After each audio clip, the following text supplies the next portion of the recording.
Okay, I think we're cooking with gas. Let's see. Yep, looks good. Can you hear me?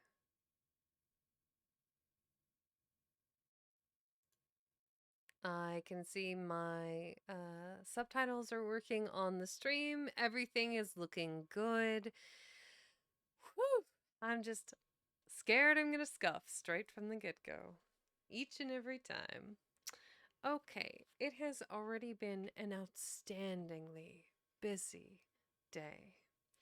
From training to assisting to adjusting email software and connectivity to.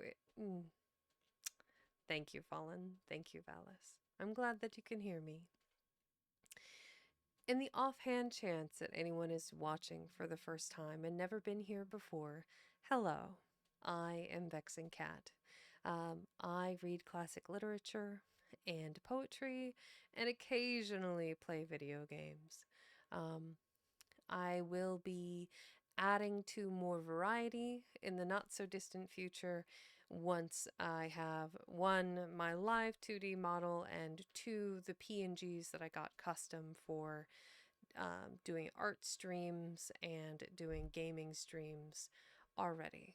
But they're not. So as soon as they are, though, we'll play it by ear. In the meantime, if you haven't been here before, this is the fourth part of Rudyard Kipling's The Jungle Book. Now, while I may not agree with Kipling's politics, I do feel he had a very intense way of writing, and it shows in the qualia of the word choices he has in this book. And I can understand why the British military would have called him their bard. I digress. I am rambling. Anyway, we are going to be reading the next part, which is called The White Seal. They don't actually have um, what's the word I'm looking for? They don't have actual chapter numbers or section numbers per se. I noticed my frame's a little off. There we go. Boop. Centered. There we go. Better. Mucho better. Somewhere in here. I'll get it eventually. Haha. Okay. I'm happy with that. I can live with that. So I'm going to be reading the fourth part, The White Seal, and there's a poem at the beginning titled Seal Lullaby. Let's make sure my looking down. Yay! Okay, everything's connected. Huzzah! Um, Seal Lullaby, as written by Rudyard Kipling. Oh, hush thee, my baby, the night is behind us, and black are the waters that sparkled so green. The moon over the combers looks downward to find us, at rest in the hollows that rustle between. Where billow meets billow, there soft be thy pillow. Ah, weary wee flipperling, curl at thy case. The storm shall not wake thee, nor shark overtake thee, asleep in the arms of the slow swinging seas. Yep, really conjures some absolutely incredible imagery there of just the baby seal being rocked to sleep on the darkened waves as the moon shines overhead. Where billow meets billow, there soft be thy pillow, in the hollows that rustle between. Yeah, beautiful prose. Okay, we are going to continue where we left off. Done. Let me edit that, close out of that doc. Boop. There we go. So, the white seal. All these things happened several years ago at a place called Novastoshnah. or northeast point on the island of St. Paul, away and away in the Bering Sea. Limmershin the winter wren told me the tale when he was blown on to the rigging of a steamer going to Japan, and I took him down into my cabin and warmed and fed him for a couple of days till he was fit to fly back to St. Paul's again. Limmershin is a very odd little bird, but he knows how to tell the truth. Nobody comes to Nova Sto. It looks like Nova Scotia, but it is totally not. Nova Scotia. Nova Scotia. Yeah, I think Nova Scotia. Sure. Nobody comes to Nova Scotia except on business, and the only people who have regular business there are the seals. They come in the summer months by hundreds and hundreds of thousands out of the cold gray sea, for Nova Scotia Beach has the finest accommodation for seals of any place in all the world. Sea Catch knew that, and every spring would swim from whatever place he happened to be in, would swim like a torpedo boat straight for Nova Scotia. Really pretty just followed. Aw, welcome in, Rainy Penny. Thank you for the follow.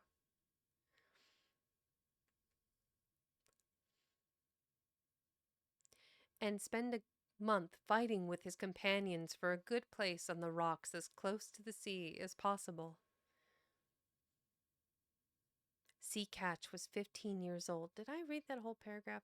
I got distracted. Sea Catch knew that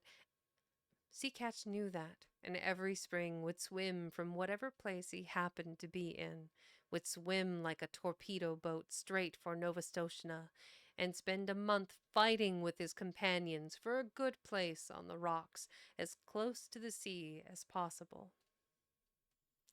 Sea Catch was 15 years old, a huge gray fur seal, with almost a mane on his shoulders and long, wicked dog teeth. When he heaved himself up on his front flippers, he stood more than 4 feet clear of the ground, and his weight, if anyone had been bold enough to weigh him, was nearly 700 pounds. American? He was scarred all over with the marks of savage fights, but he was always ready for just one fight more. He would put his head on one side as though he were afraid to look his enemy in the face. Then he would shoot it out like lightning, and when the big teeth were firmly fixed on the other seal's neck, the other seal might get away if he could, but Sea Catch would not help him. Yet, Sea Catch never chased a beaten seal, for that was against the rules of the beach. He only wanted room by the sea for his nursery. But as there were 40 or 50,000 other seals hunting for the same thing each spring, the whistling, bellowing, roaring, and blowing on the beach was something frightful. From a little hill called Hutchinson's Hill, you could look over 3.5 miles of ground covered with fighting seals, and the surf was dotted all over with the heads of seals hurrying to land and begin their share of the fighting. They fought in the breakers, they fought in the sand, and they fought on the smooth-worn basalt rocks of the nurseries, for they were just as stupid and unaccommodating as men. Hot take. Their wives never came to the island until late in May or early in June, for they did not care to be torn to pieces, and the young 2, 3, and 4-year-old seals who had not begun housekeeping went inland about half a mile through the ranks of the fighters and played about on the sand dunes in droves and legions, and rubbed off every single thing that grew. They were called the Holluschickie, the bachelors, And there were perhaps 2 or 300,000 of them at Nova Scotia alone. I'm going to drink a little water. All this brutal battle. Hmm.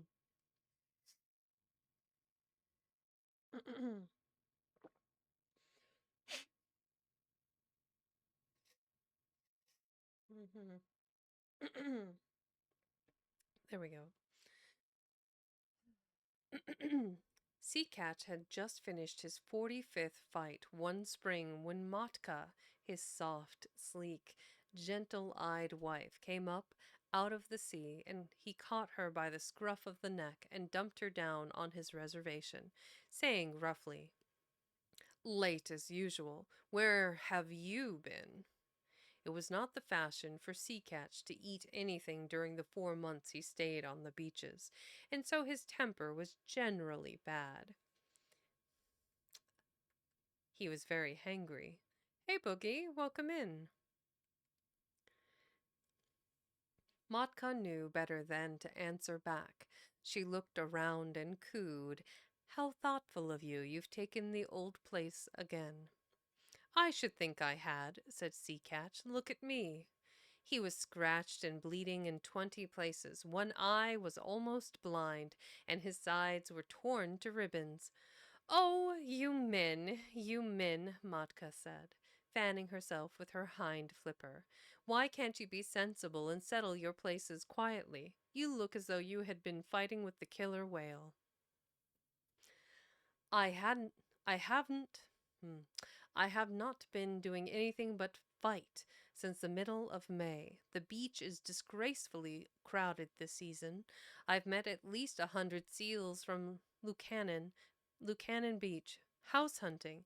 Why can't people stay where they belong? I've often thought we should be much happier if we hauled out at Otter Island instead of this crowded place," said Matka. "Bah! Only the Holluschickie go to Otter Island.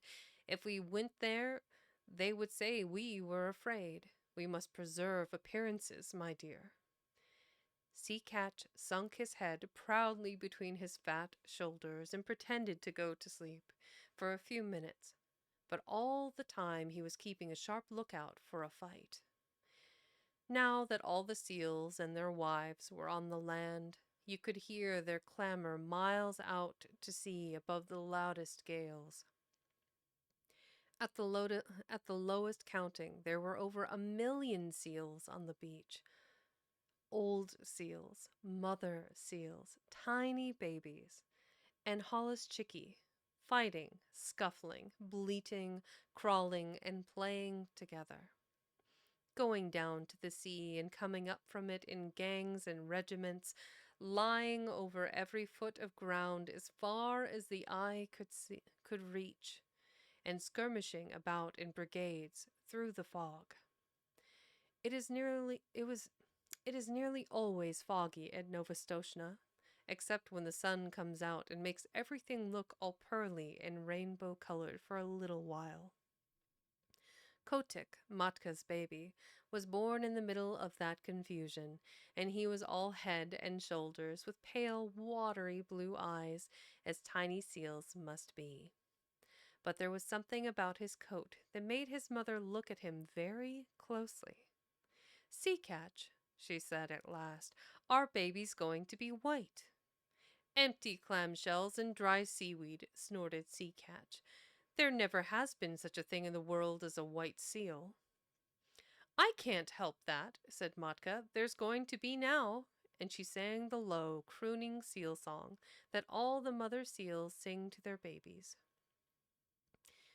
"You mustn't swim till you're 6 weeks old, or your head will be sunk by your heels, and summer gales and killer whales are bad for baby seals."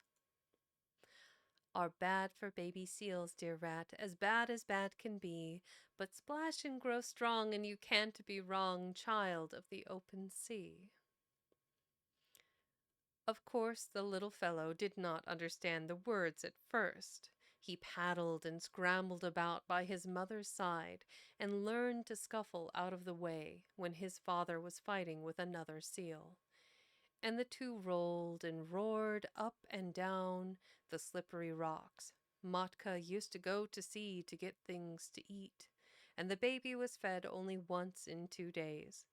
But then he ate all he could and throve upon it. The first thing he did was to crawl inland, and there he met tens of thousands of babies of his own age, and they played together like puppies, went to sleep on the clean sand, and played again. The old people in the nurseries took no notice of them, and the holluschickie kept to their own grounds, so the babies had a beautiful playtime. When Matka came back from her deep-sea fishing, she would go straight to their playground and call as a sheep calls for a lamb, and wait until she heard Kotick bleat.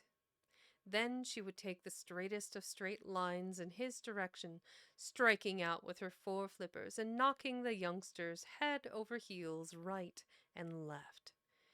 There were always a few hundred mothers hunting for their children through the playgrounds, and the babies were kept lively. But, as Matka told Kotick, so long as you don't lie in muddy water and get mange, or rub the hard sand into a crust or scratch, and so long as you never go swimming when there is a heavy sea, nothing will hurt you here. Little seals can no more swim than little children, but they are unhappy till they learn. The first time that Kotick went down to the sea, a wave carried him out beyond his depth, and his big head sank, and his little hind flippers flew up exactly as his mother had told him in the song. And if the next wave had not thrown him back again, he would have drowned. That's a harsh reality. After that, he learned to lie in beach pool and let the wash of the waves just cover him and lift him up while he paddled. But he always kept his eye open for big waves that might hurt. He was 2 weeks learning to use his flippers, and all that while he floundered in and out of the water and coughed and grunted and crawled up the beach and took cat naps on the sand and went back again, until at last he found that he truly belonged to the water. Then you can imagine the times that he had with his companions, ducking under the rollers or coming in on top of a comber and landing with a swash and a splutter as the big wave went whirling far up the beach. Or standing up on his tail, scratching his head as the old people did. Or playing "I'm the king of the castle" on slippery, weedy rocks that just stuck out of the wash. Now and then he would see a thin fin like a big shark's fin drifting along close to shore, and he knew that was the killer whale, the grampus, who eats young seals when he can get them. And Kotick would head for the beach like an arrow, and the fin would jig off slowly, as if it were looking for nothing at all. Late in October, the seals began to leave St. Paul's for the deep sea by families and tribes, and there was no more fighting over the nurseries, and the holluschickie played anywhere they liked. Next year, said Matka to Kotick, you will be holluschickie, but this year you must learn how to catch fish. They set out together across the Pacific, and Matka showed Kotick how to sleep on his back with his flippers tucked down by his side, and his little nose just out of the water. No cradle is so comfortable as the long, rocking swell of the Pacific. When Kotick felt his skin tingle all over, when Kotick felt his skin tingle all over, Matka told him he was learning the feel of the water, and that tingling, prickly feeling meant bad weather coming, and he must swim hard and get away. In a little time, she said, you'll know where to swim too, but just now we'll follow Sea Pig the porpoise, for he is very wise. A school of porpoises were ducking and tearing through the water, and little Kotick followed them as fast as he could. How do you know where to go? He panted. The leader of the school rolled his white eyes and ducked under. My tail tingles, youngster, he said. That means there's a gale behind us. Come along.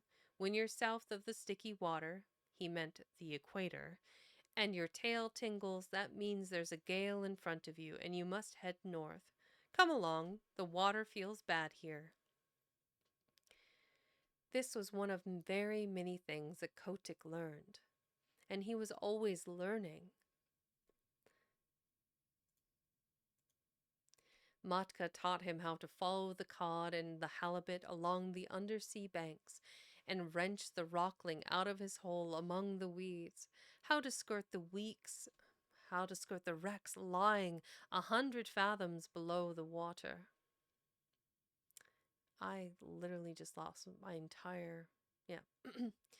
How to skirt the wrecks lying 100 fathoms below water, and dart like a rifle bullet in at one porthole and out at another, as the fishes ran. How to dance on the top of the waves when the lightning was racing all over the sky, and wave his flipper politely to the stumpy-tailed albatross and the man-o'-war hawk as they went down the wind, how to jump 3 or 4 feet clear of the water like a dolphin, flippers close to the side and tail curved, to leave the flying fish alone because they are all bony, to take the shoulder piece out of a cod at full speed 10 fathoms deep, and never to stop and look at a boat or ship, but particularly a rowboat. At the end of 6 months, what Kotick did not know about deep-sea fishing was not worth knowing, and all that time he never set Flipper on dry ground.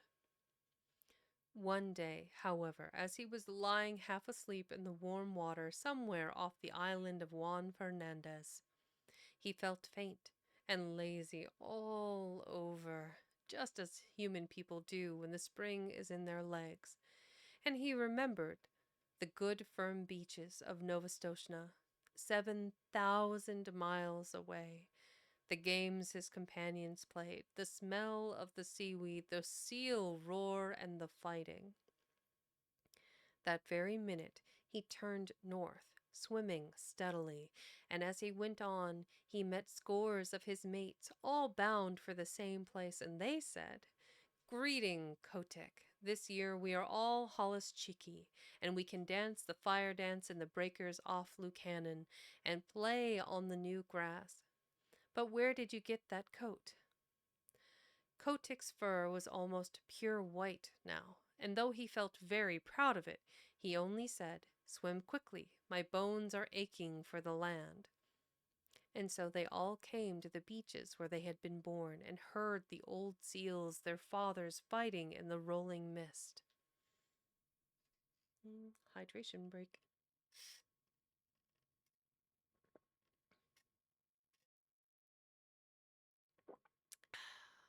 Nom nom nom nom.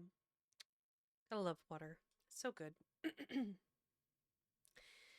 That night Kotick danced the fire dance with the yearling seals.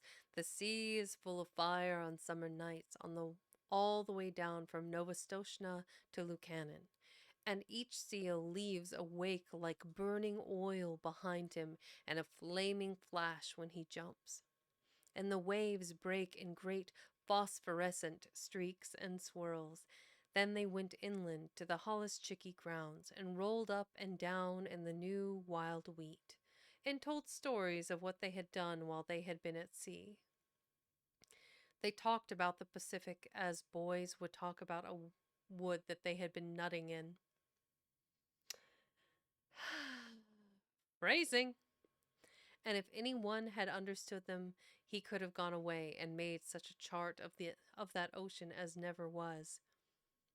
The 3- and 4-year-old Hollischickie romped down from Hutchinson's Hill, crying, Out of the way, youngsters! The sea is deep, and you don't know all that's in it yet. Wait till you've rounded the Horn. Hi, you yearling! Where did you get that white coat? I'm going to take a second to appreciate that they describe the Pacific as boys nutting in the wood. And I find that quite humorous, and I'm going to bonk myself because, yeah, yeah, that's a bonk moment.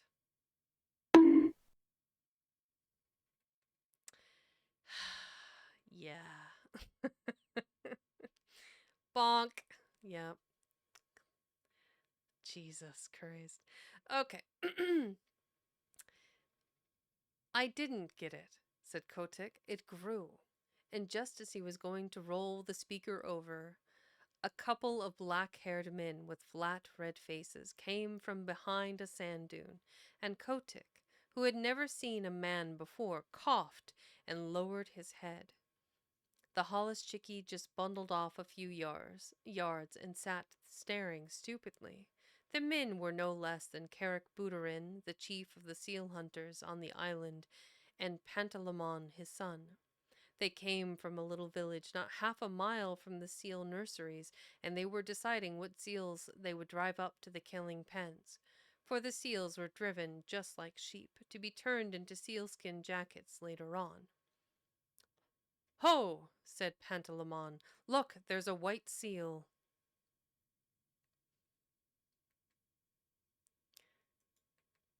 Welcome in, Almantis. Carrick Booterin turned nearly white under his oil and smoke, for he was Aleut. Aleut. There we go. For he was Aleut, and Aleuts are not clean Ugh. Ew! You ever read something and it's just terrible? Okay, I'm going to read this from the top. I do not agree with this, and this is a good time to throw in a preface. I just want to say that this book includes some horrible terminology and antiquated language and obviously archaic turns of phrase that I do not use nor condone the use of in any modern day context. Yeah, Kipling, not a nice person, but learn as you go. I'll start it again. Carrick Booterin turned nearly white under his oil and smoke, for he was an Aleut, and Aleuts are not clean people. Then he began to mutter a prayer. Don't touch him, Pantalaimon. There has never been a white seal since I was born. Perhaps it is old Zaharof's ghost. He was lost last year in the big gale. I'm not going near him, said Pantalaimon. He's unlucky. Do you really think he is old Zaharov come back? I owe him for some gull eggs. Don't look at him, said Carrick. Head off that drove of 4-year-olds. The men ought to skin 200 today. But it's the beginning of the season, and they are new to the work. 100 will do. Quick! Pantalaimon rattled a pair of seal's shoulder bones in front of a herd of holluschickie, and they stopped dead, puffing and blowing when he stepped nearer. And the seals began to move, and Carrick headed them inland. And they never tried to get back to their companions. Hundreds and hundreds of thousands of seals watched them being driven, but they went on playing just the same. Kotick was the only one who asked questions, and none of his companions could tell him anything, except that the men always drove seals in that way for 6 weeks or 2 months of every year. I am going to follow, he said, and his eyes nearly popped out of his head as he shuffled along in the wake of the herd. The white seal is coming after us, cried Pantalaimon. That's the first time a seal has ever come to the killing grounds alone. That's the first time a seal has ever come to the killing grounds alone. Why is it there twice? It is. That's very odd. Okay. Hish! Don't look behind you, said Carrick. It is Zarahov's ghost. I must speak to the priest about this. The distance to the killing grounds was only half a mile, but it took an hour to cover. because if the seals went too fast, Carrick knew that they would get heated and then their fur would come off in patches when they were skinned. Just had to reiterate so that we knew that it was the first time a seal was ever going there alone. You're not wrong. So they went on very slowly, past Sea Lion's Neck, past Webster House, till they came to the salt house just beyond the sight of the seals on the beach. Kotick followed, panting and wondering. He thought that he was at the world's end, but the roar of the seal nurseries behind him sounded as loud as the roar of a train in a tunnel. Then Carrick sat down on the moss and pulled out a heavy pewter watch and let the drove cool off for 30 minutes. And Kotick could hear the fog dew dripping from the brim of his cap. Then 10 or 12 men, each with an iron-bound club 3 or 4 feet long, came up, and Carrick pointed out 1 or 2 of the drove that were bitten by their companions, or were too hot, and the men kicked those aside with their heavy boots and made of the skin of a walrus's throat. That sounds terrible. And then Carrick said, "Let go." And then the men clubbed the seals on the head as fast as they could. Oh, I knew it was coming, but it's still hard. 10 minutes later, little Kotick did not recognize his friends any more, for their skins were ripped off from the nose to the hind flippers, whipped off, and thrown down on the ground in a pile. That was enough for Kotick. He turned and galloped. A seal can gallop very swiftly for a short time back to the sea, his little new mustache bristling with horror. At Sea Lion's Neck, where the great sea lions sit on the edge of the surf, he flung himself flipper overhead into the cool water and rocked there, gasping miserably. "What's here?" said a sea lion gruffly, for as a rule the sea lions keep themselves to themselves. "Skoochni, ocken skoochni." "I'm lonesome, very lonesome," said Kotick. "They're killing all the holluschickie on all the beaches." The sea lion turned his head inshore. "Nonsense," he said. "Your friends are making as much noise as ever. You must have seen old Carrick polishing off a drove. He's done that for 30 years.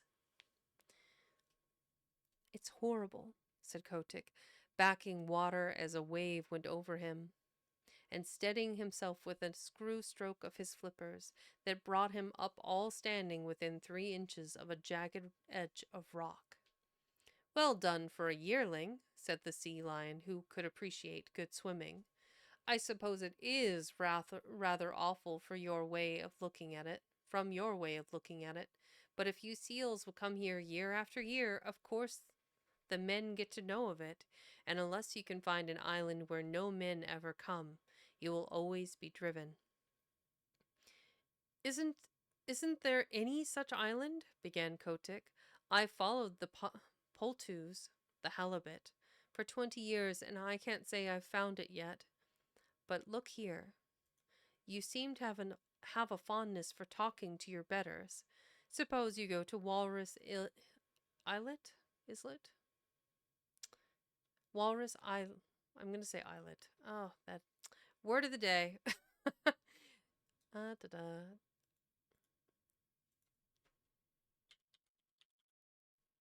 Islet. Am I saying that right? Islet. Islet? Islet. Okay, just looks weird. Well, isle is that without a T, so it stands to reason. Can I get an exclamation word from one of my mods, please? Preferably only one. Okay. Yes. Then he headed straight for Walrus Islet, a little low sheet of rocky island almost due northeast from Nova Scotia. All ledges of rock and gulls' nests where the walrus herded by themselves. He landed close to the old sea vitch, the big, ugly, bloated, pimpled, fat-necked, long-tusked walrus of the North Pacific, who has no manners except when he is asleep, as he was then, with his hind flippers half in and half out of the surf. "Wake up!" barked Kotick, for the gulls were making a great noise. "Ha! Ho! Humph! What's that?"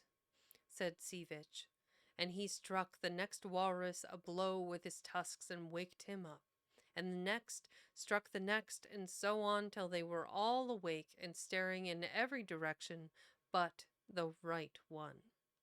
"Hi, it's me," said Kotick, bobbing in the surf and looking like a little white slug. "Well, may I be skinned," said Sea Vitch, and they all looked at Kotick, as you can fancy a club full of drowsy old gentlemen would look at a little boy. Kotick did not care to hear any more about skinning just then. He had seen enough of it. So he called out, "Isn't there any place for seals to go where don't ever come?" "Go and find out," said Sea Vitch, shutting his eyes. "Running away? Run away, we're busy here." Kotick made his dolphin jump in the air and shouted as loud as he could, "Clam eater! Clam eater!" He knew that Sea Vitch never caught a fish in his life, but always rooted for clams and seaweeds, though he pretended to be a very terrible person. Naturally, the chickies and the Guvruskis and the Epatkas and oh my goodness, so many words. Okay. Naturally, the chickies and the Guvaruskis and the Epatkas and burgomaster gulls and the kittiwakes and the puffins, who are always looking for a chance to be rude, took up the cry. And so Limmershin told me, for nearly 5 minutes you could not have heard a gun fired on Walrus Islet. All the population was yelling and screaming, "Clam eaters! Starik!" Old man, while Sea Vitch rolled from side to side, grunting and coughing. "Now will you tell?" said Kotick, all out of breath. "Go and ask Sea Cow," said Sea Vitch. "If he is living still, he'll be able to tell you." "How shall I know Sea Cow when I meet him?" said Kotick, sheering off. "He's the only thing in the sea uglier than Sea Vitch," screamed a burgomaster gull, wheeling under Sea Vitch's nose. "Uglier and with worse manners. Starik!" Kotick swam back to Novastoshnah, leaving the gulls to scream. There he found that no one sympathized with him in his little attempts to discover a quiet place for the seals. They told him that men had always driven the holluschickie. It was part of the day's work, and that if he did not like to see ugly things, he should not have gone to the killing grounds. But none of the other seals had seen the killing, and that made the difference between him and his friends. Besides, Kotick was a white seal. "What you must do," said old Sea Catch, after he had heard his son's adventures, "is to grow up and be a big seal like your father, and have a nursery on the beach, and then they will leave you alone. In another 5 years you ought to be able to fight for yourself. Even gentle Matka," his mother, said, "you will never be able to stop the killing. Go and play in the sea, Kotick." And Kotick went off and danced the fire dance with a very heavy little heart. Mm. I feel you, Kotick. I feel you. Crack open a delicious ginger ale. Mm. Hydration. That autumn, he left the beach as soon as he could and set off alone because of a notion in his bullet head. He was going to find Sea Cow, if there was such a person in the sea, and he was going to find a quiet island with good firm beaches for seals to live on, where men could not get at them. So he explored and explored by himself from the North to the South Pacific, swimming as much as 300 miles in a day and a night. he met with more adventures than can be told, and narrowly escaped being caught by the basking shark, and the spotted shark, and the hammerhead, and he met all the untrustworthy ruffians that loaf up and down the high seas, and the heavy, polite fish, and the scarlet-spotted scallops that are moored in one place for hundreds of years, and grow very proud of it. But he never met Sea Cow, and he never found an island that he could fancy. If the beach was good and hard, with a slope behind it for the seals to play on, there was always the smoke of a whaler on the horizon, boiling down blubber, and Kotick knew what that meant. Or else he could see that seals had once visited the island and been killed off, and Kotick knew that where men had come once they would come again. He picked up with an old stumpy-tailed albatross, who told him that Kerguelen Island was the very place for peace and quiet, and when Kotick went down there, he was all but smashed to pieces against some wicked black cliffs in a heavy sleet storm with lightning and thunder. Yet as he pulled out against the gale, he could see that even there had once been a seal nursery, and it was so in all the other islands that he visited. Limmershin gave a long list of them, for he said that Kotick spent 5 seasons exploring, with a 4 months' rest each year at Novastoshnah, where the Holluschickie used to make fun of him and his imaginary islands. He went to the Galapagos, a horrid, dry place on the equator, where he was nearly baked to death.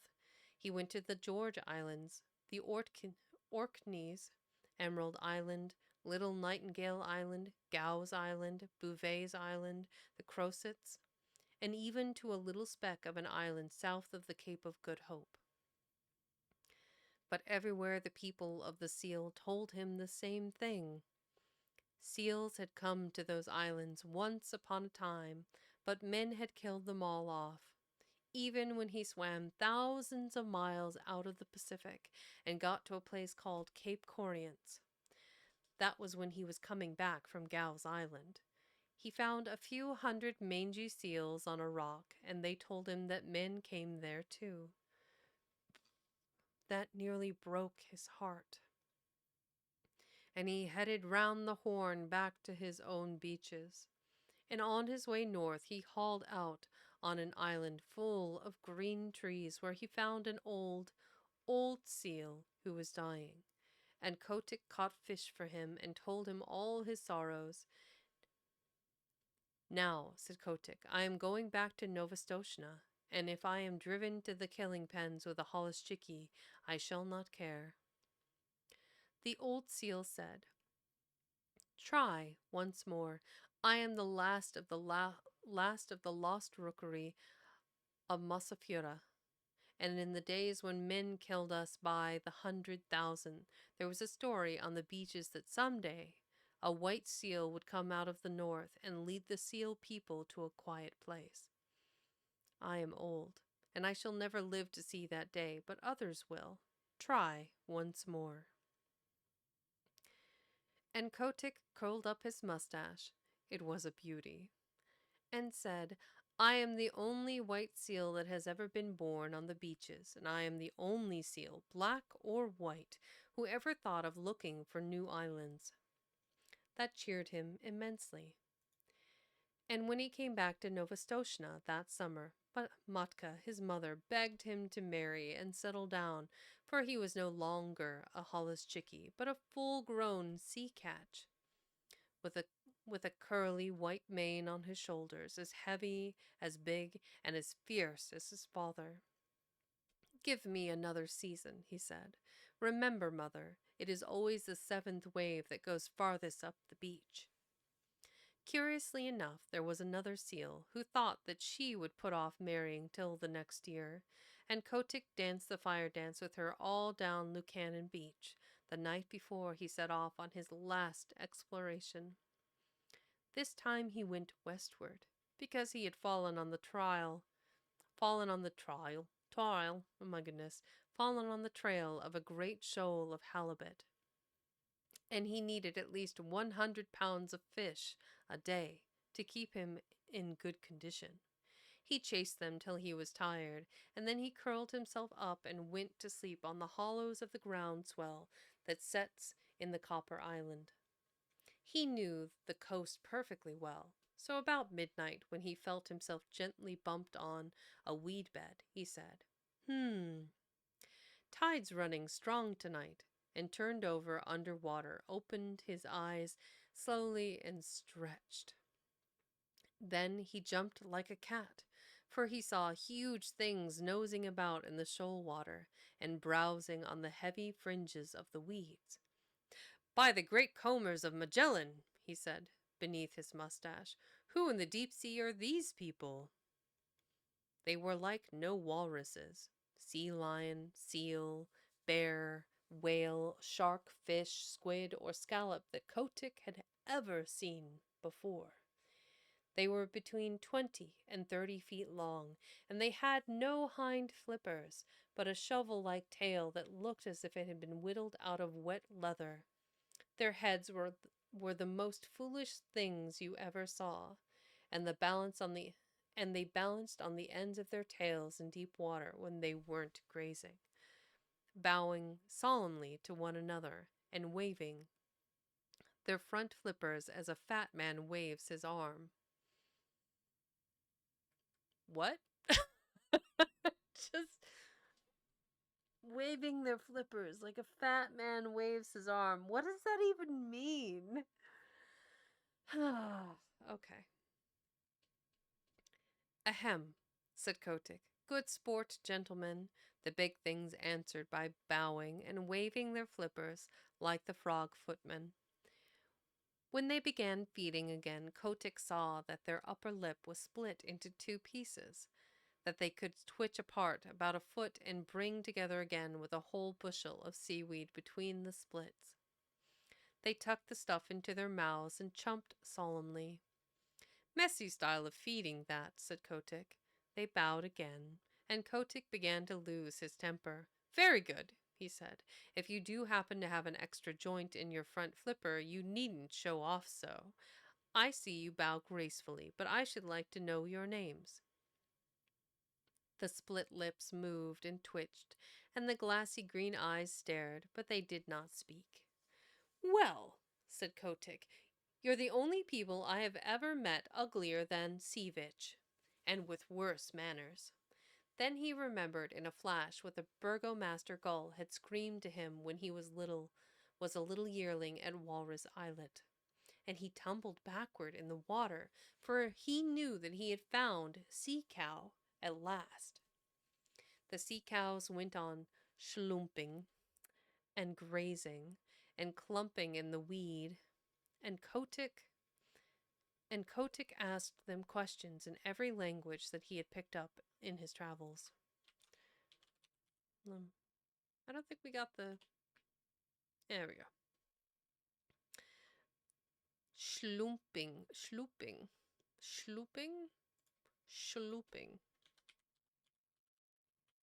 I have never seen it. There is... Okay, that... Schlooping. To move or to cause to move in a wet, gooey manner. Ayah. It is a swishing sound ending in a plop. Schloop. What? No bunk. I was looking up the word. Schloop. Schlooping. It's not my fault it's a funny word. Ooh, spicy. Oh, I need to update that. Also, hi, King Leonardo. How's it going? Welcome in. Ooh, spicy. Yeah.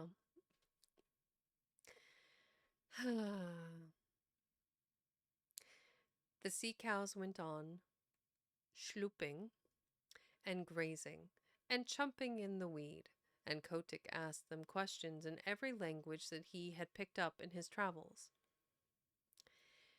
And the sea people talked nearly as many languages as human beings, but the sea cow did not answer, because sea cow cannot talk. He only has 6 bones in his neck, where he ought to have 7. And they say under the sea that prevents him from speaking even to his companions. But as you know, he has an extra joint in his fore flipper, and by waving it up and down and about, he makes what answers to a sort of clumsy telegraphic code.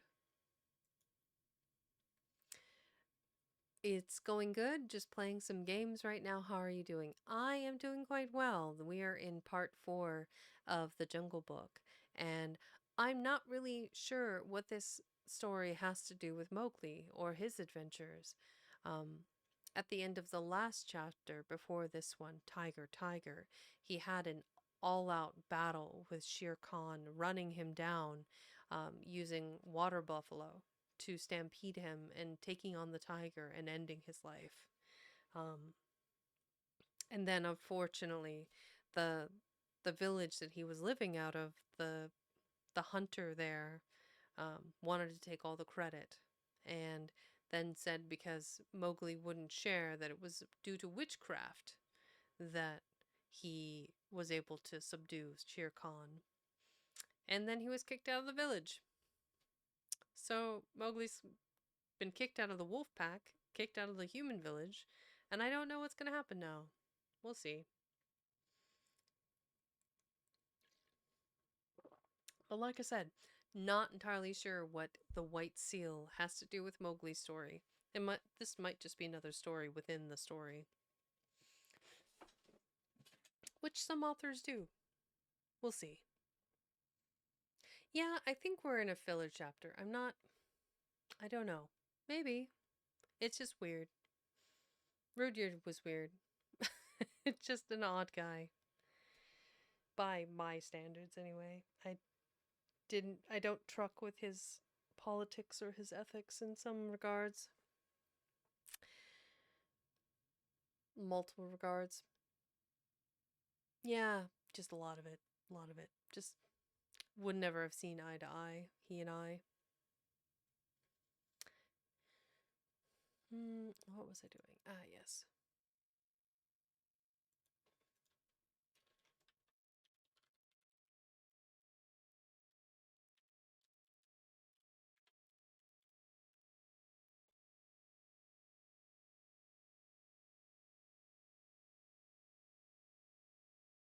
There we go.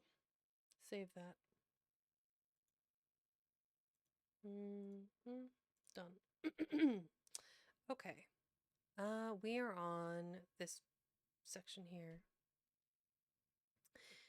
By daylight, Kotick's mane was standing on end, and his temper was gone where the dead crabs go. Then the sea cow began to travel northward, very slowly, stopping to hold absurd bowing councils from time to time, and Kotick followed them, saying to himself, "People who are such idiots as these are would have been killed long ago if they hadn't found out some safe island. And what is good enough for the sea cow is good enough for the sea catch. All the same, I wish they'd hurry." It was weary work for Kotick.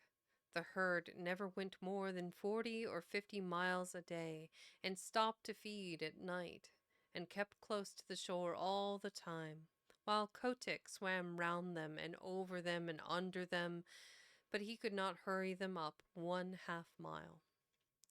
As they went farther north, they held a bowing council every few hours, and Kotick nearly bit off his mustache with impatience, till he saw that they were following up a warm current of water, and then he respected them more.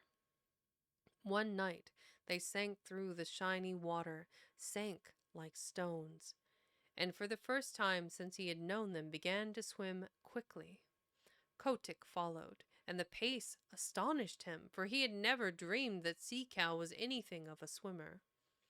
They headed for a cliff by the shore, a cliff that ran down into deep water and plunged into the dark hole at the foot of it, 20 fathoms under the sea. It was a long, long swim. And Kotick badly wanted fresh air before he was out of the dark tunnel that led him through. "My wig," he said, when he rose gasping and puffing into open water of the farther end, at the farther end. It was a long dive, but it was worth it.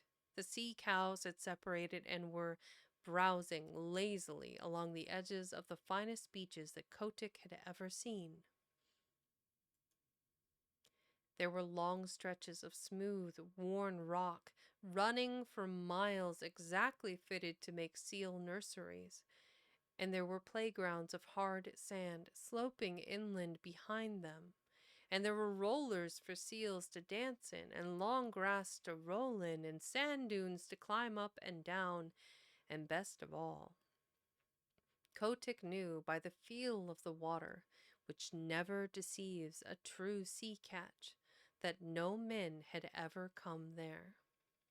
The first thing that he did was to assure himself that the fishing was good, and then he swam along the beaches and counted up the delightful low sandy islands half hidden in the beautiful rolling fog. Away to the northward out to the sea ran a line of bars and shoals and rocks that would never let a ship come within 6 miles of the beach. And between the islands and the mainland was a stretch of deep water that ran up to the perpendicular cliffs, and somewhere below the cliffs was the mouth of the tunnel. "It's Novastoshnah over again, but 10 times better," said Kotick. "Sea Cow must be wiser than I thought. Men can't come down the cliffs, even if there were any men, and the shoals to seaward would knock a ship to splinters. If any place in the sea is safe, this is it." And he began to think of the seal he had left behind him. But though he was in a hurry to go back to Novastoshnah, he thoroughly explored the new country, so that he would be able to answer all questions.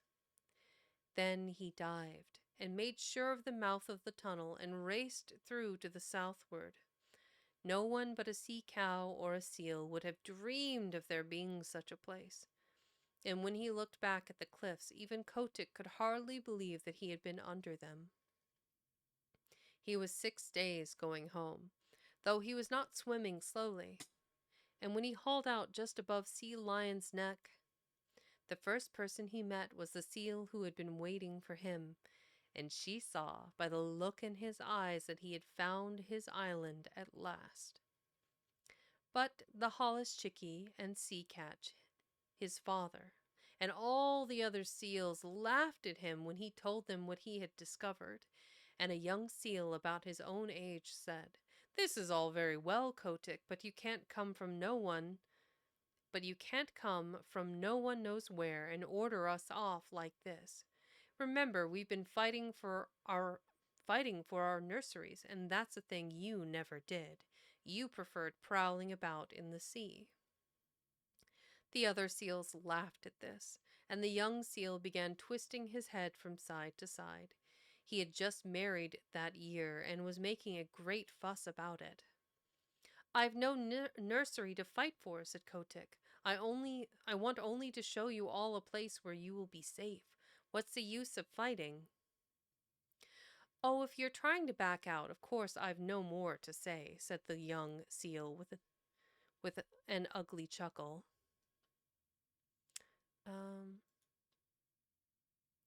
Bidoo.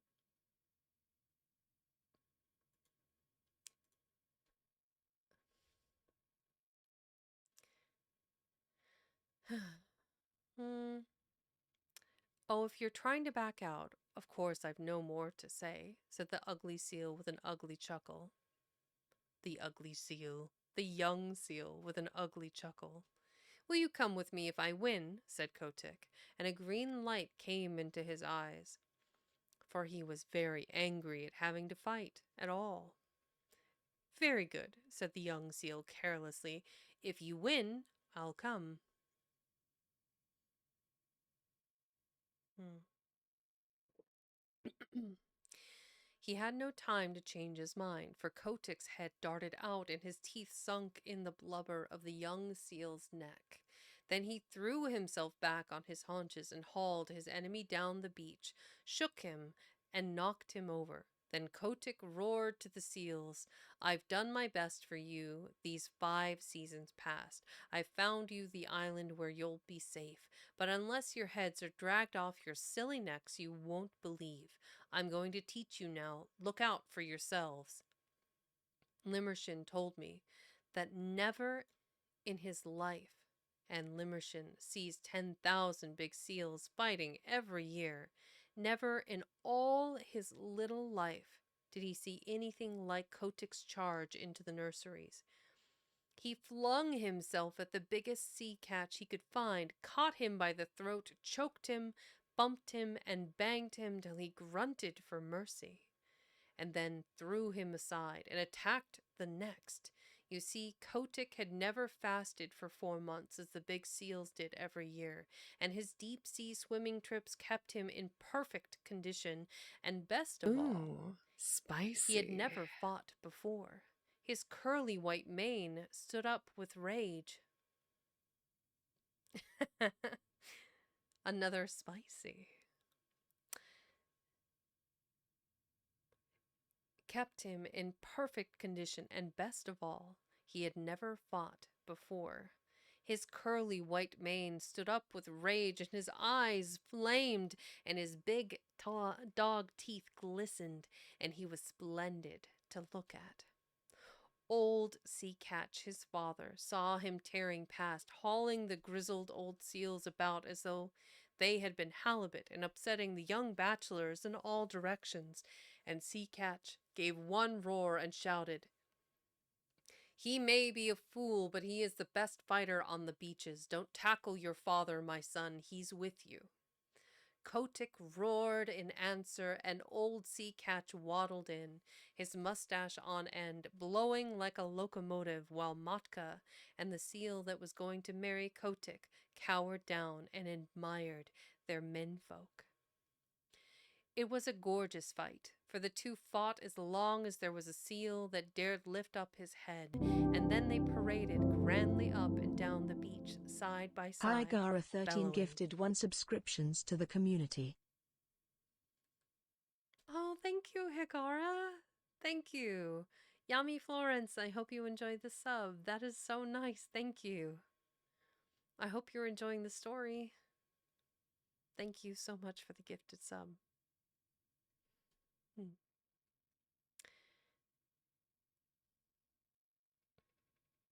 They paraded grandly up and down the beach, side by side, bellowing. At night, just as the northern lights were winking and flashing through the fog, Kotick climbed a bare rock and looked down on the scattered nurseries and the torn and bleeding seals. Now, he said, I've taught you your lesson. My wig, said old Sea Catch, boosting himself up stiffly, for he was fearfully mauled. The killer whale himself could not have cut them up worse. Son, I am proud of you, and what's more, I'll come with you to your island, if there is such a place. Here, you fat pigs of the sea, who comes with me to the sea cow's tunnel? Answer, or I shall teach you again, roared Kotick. There was a murmur like the ripple of the tide all up and down the beaches. We will come, said thousands of tired voices. We will follow Kotick, the white seal. Then Kotick dropped his head between his shoulders and shut his eyes proudly. He was not a white seal any more, but red from head to tail. All the same, he would have scorned to look at or touch one of his wounds.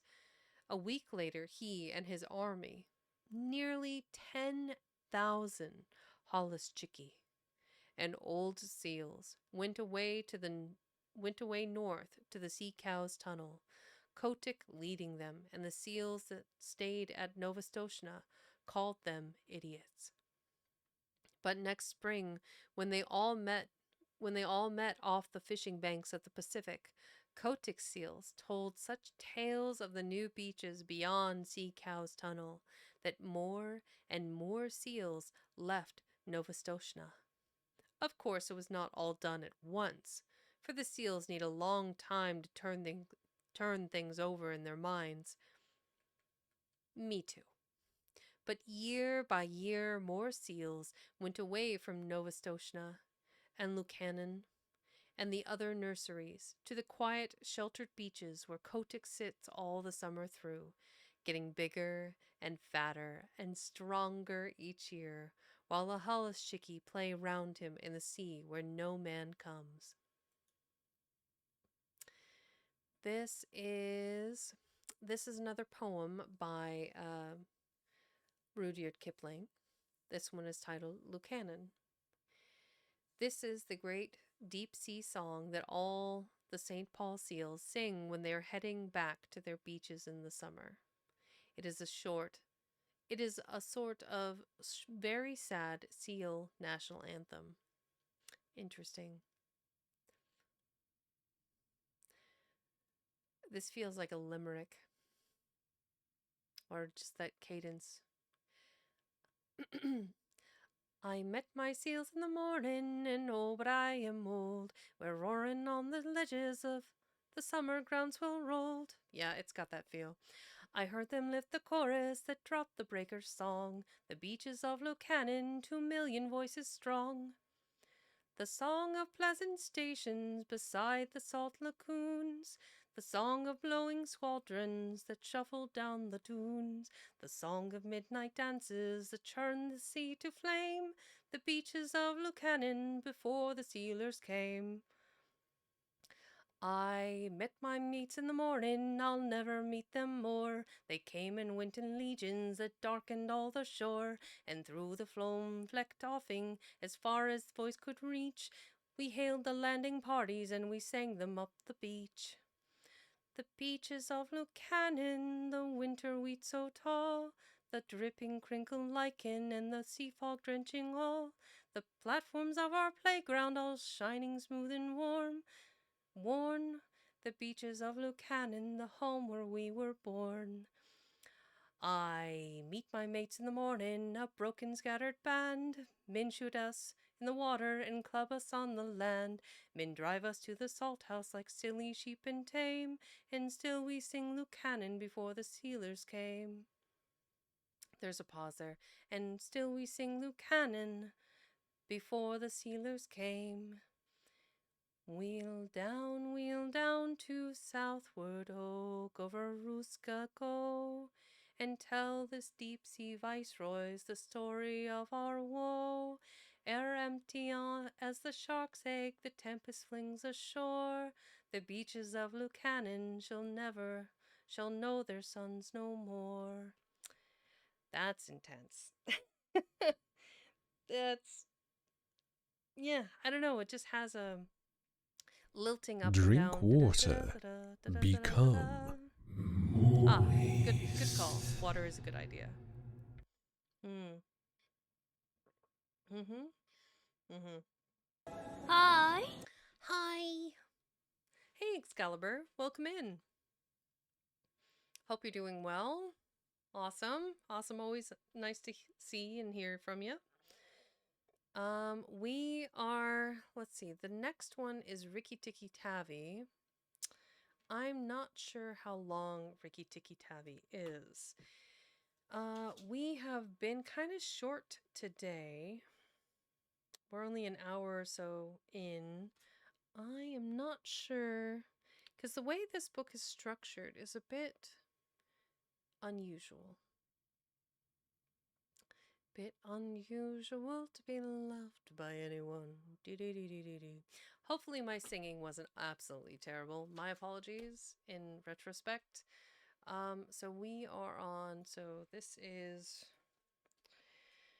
232. And we're going, I'm not sure where this is going to go. 240? How long is Rikki Tikki Tavi? I don't know.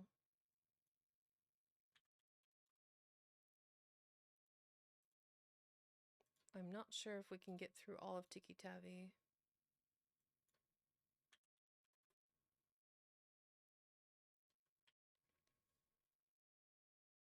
And that would just leave Tamai of the Elephants left. I think we'll read the next one. Yeah, well, we're going to go through Rikki Tikki Tavi. I think that's a good idea. Enjoy the sub, Yami. There we go. So we're going to go ahead and read Rikki Tikki Tavi. And I was told that this is a good story, or an interesting story, I should say. And there are a number of words in it just at the beginning here that I'm probably going to butcher. For that, I am truly sorry. Mongoose propaganda. Rikki Tavi is just mongoose propaganda. Rikki Tikki Tavi. Yep. Okay, so there's a poem at the beginning here. We are I really don't want to be interrupted reading this story. So I'm going to beg all of you wonderful listeners, you readers, you listeners that are here for me today. If you could just hold on for like 3 minutes. I'll refill my water bottle. We'll run an ad break, and when I come back, we will read the entirety of Rikki Tikki Tavi with no interruptions. So, I will be back very shortly. So, hang on tight. I'll see you soon.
Do do do do. Hello. Let me grab that real quick. Okay, so we are on to Ricky Tikki Tavi, which I have been assured is mongoose propaganda. Which, if memory serves, Ricky Tikki Tavi is about a Indian gray mongoose and his adventures. Um, I do believe the rest of the stories in the Jungle Book might be their own standalone stories, and that I did not realize that the Jungle Book was an amalgamation or a compilation. That's the word I'm looking for. A compilation of stories by Rudyard Kipling. Because there are additional books that follow the Jungle Book that I might go and read at a future date, but still fascinating. I have been absolutely wearing my brain to the bone, but I would love to read this next short story. But after that, I think I'll turn in. It is cool. I like things that are unexpected, and I think these short stories, like The White Seal and now Rikki Tikki Tavi, are fascinating in it of themselves. Let's see here.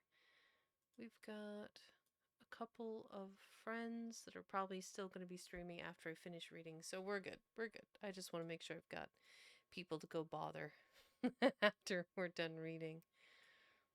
Okay.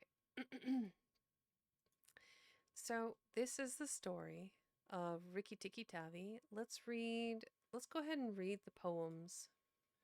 Um, mm, let's go ahead and read the poem at the beginning, which is: At the hole where he went in, red-eyed called to Wrinkleskin, hear what little Red Eye saith.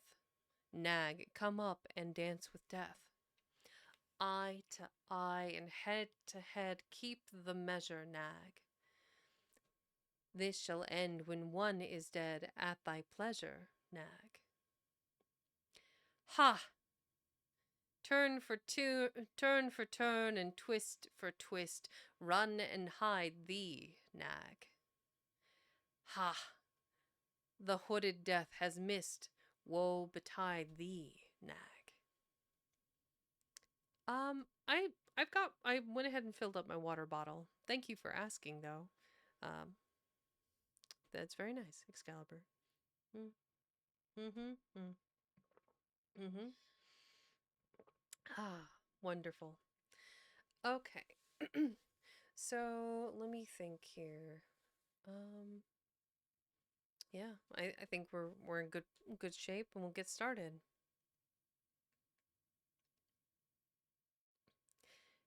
This is the story of Rikki Tikki Tavi. Which, do we get to see that image? There we go. Zoom in a little bit. So as you can see here, we have what looks like an Indian mongoose, or at least Maurice and Edward Detmold's interpretation of a mongoose wrapped up with a serpent. Battling in what looks like a field of daisies, perhaps?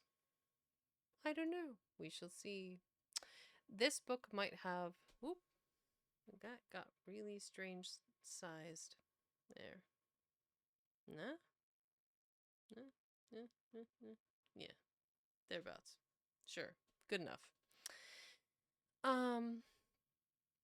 This is the story of the great war that Rikki Tikki Tavi fought single-handed. Through the bathrooms of the big bungalow in Sigauli cantonment, Darzy the tailor bird helped him, and Chuchundra the muskrat, who never comes out in the middle of the floor, but always creeps around by the wall, gave him advice. But Rikki Tikki did the real fighting. Put that over there. One of these days I'm going to get another book, I swear, or get another monitor for these. I promise.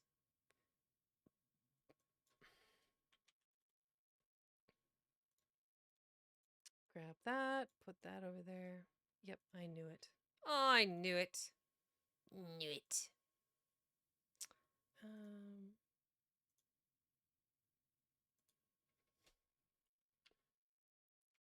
This is one of those situations where the pictures are actually in this story, which is nice, but they're also the wrong size, so I have to adjust them.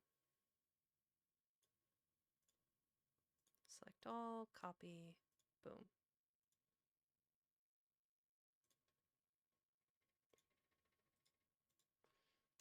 Ready for them when they occur.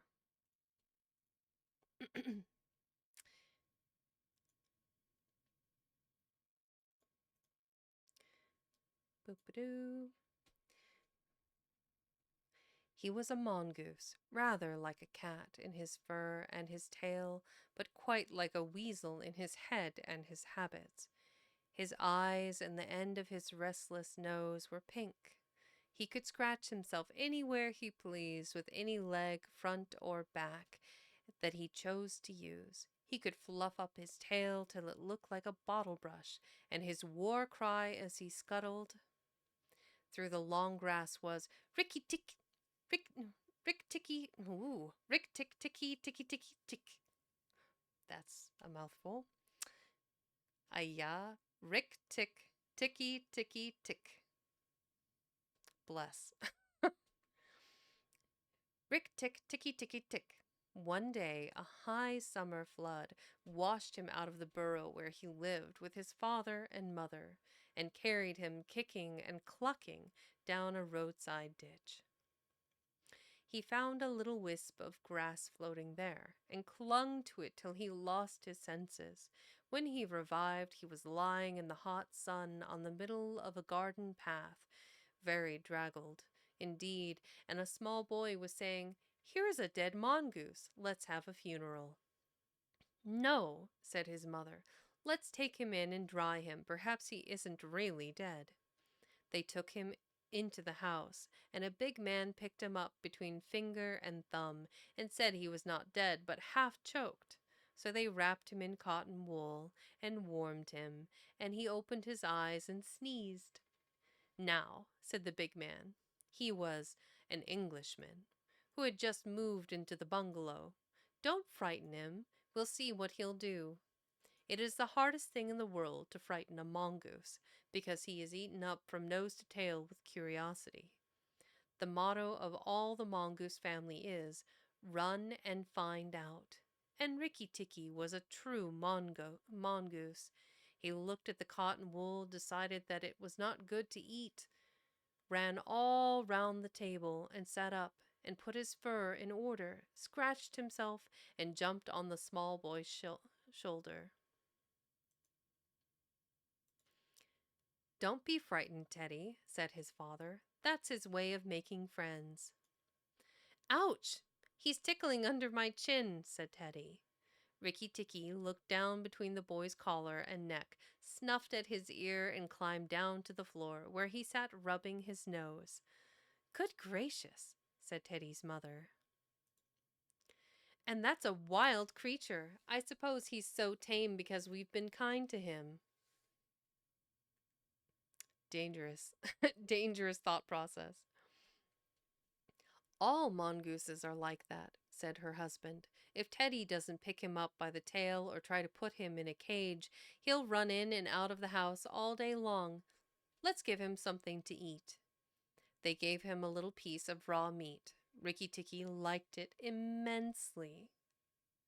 And when it was finished, he went out into the veranda and sat in the sunshine and fluffed up his fur to make it dry to the roots. Then he felt better. "There are more things to find out about in this house," he said to himself, "than all my family could find out in all their lives. I shall certainly stay and find out." He spent all that day roaming over the house. He nearly drowned himself in the bathtubs, put his nose into the ink on a writing table, and burned it on the end of the big man's cigar, for he climbed up in the big man's lap to see how writing was done. At nightfall, he ran into Teddy's nursery to watch how kerosene lamps were lighted. And when Teddy went to bed, Rikki Tikki climbed up too, but he was a restless companion because he had to get up and attend to every noise all through the night and find out what made it. Teddy's mother and father came in the last thing to look at their boy, and Rikki Tikki was awake on the pillow. "I don't like that," said Teddy's mother. "He may bite the child." "He'll do no such thing," said father. "Teddy's safer with that little beast than if he had a bloodhound to watch him. If a snake came into the nursery now—" But Teddy's mother wouldn't think of anything so awful. Early in the morning, Rikki Tikki came to an early breakfast in the veranda, riding on Teddy's shoulder, and they gave him banana and some boiled egg, and he sat on all their laps, one after the other, because every well-brought-up mongoose always hopes to be a house mongoose some day and have rooms to run about in. And Rikki Tikki's mother, she used to live in the general's house at Sagoli, had carefully told Rikki what to do if ever he came across white men. Interesting.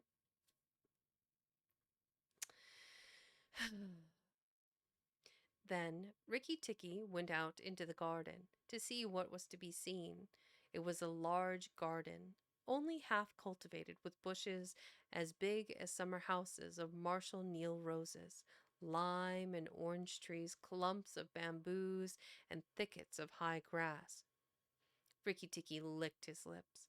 "This is a splendid hunting ground," he said, and his tail grew bottle-brushy at the thought of it, and he scuttled up and down the garden, snuffling here and there till he heard very sorrowful voices in the thorn bush. It was Darzee, the tailor bird, and his wife. They had made a beautiful nest by pulling two big leaves together and stitching them up the edges with fibers. That just reads really strange. By pulling two big leaves together and stitching them up the edges with fibers. Ugh, doesn't read right. Had filled the hollow with cotton and downy fluff. The nest swayed to and fro as they sat on the rim and cried. "What is the matter?" asked Rikki Tikki. "We are very miserable," said Darzee. "One of our babies fell out of the nest yesterday and Nag ate him." "Hmm," said Rikki Tikki. "That is very sad. But I am a stranger here. Who is Nag?" Darzee and his wife only cowered down in the nest without answering, for from the thick grass at the foot of the bush there came a low hiss, a horrid, cold sound that made Rikki Tikki jump back 2 clear feet. Then inch by inch out of the grass rose up the head and spread hood of Nag, the big black cobra. And he was 5 feet long from tongue to tail. When he had lifted 1/3 of himself clear of the ground, he stayed balancing to and fro, exactly as a dandelion tuft balances in the wind. And he looked at Rikki Tikki with the wicked snake's eyes that never change their expression, whatever the snake may be thinking of. It's Nag, everyone's friend. No. No.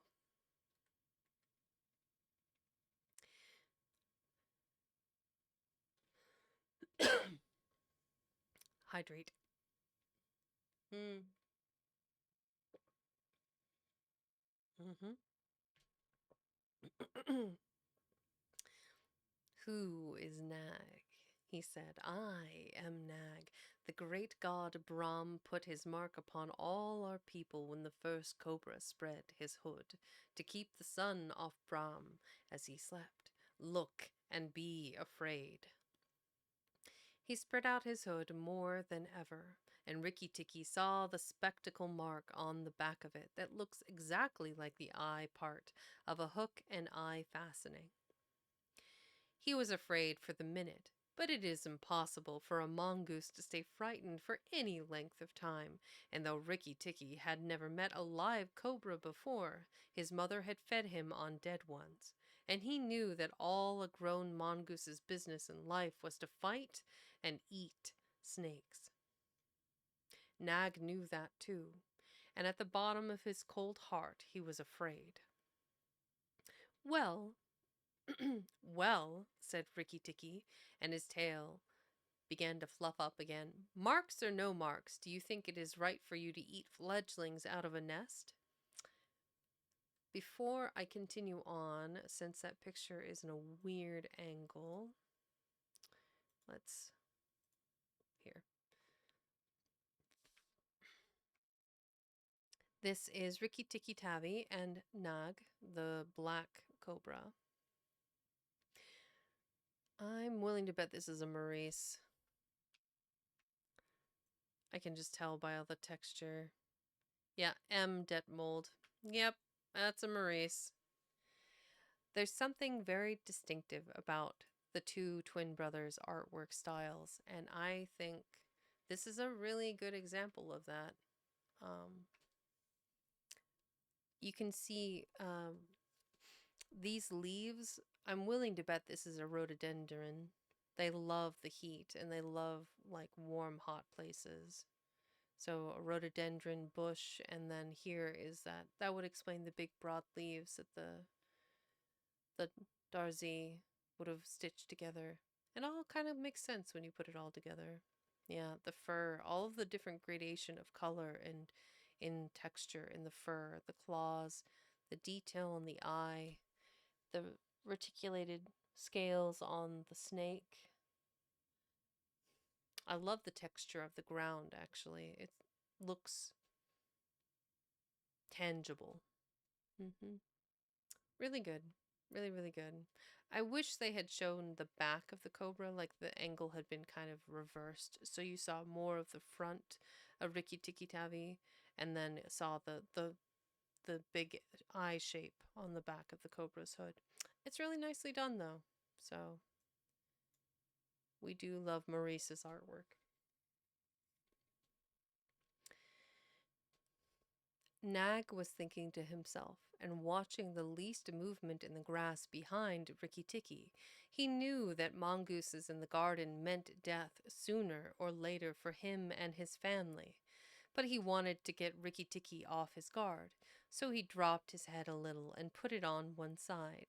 Let us talk, he said. You eat eggs, why should not I eat birds? Behind you, look behind you, sang Darzi. Rikki Tikki knew better than to waste time in staring.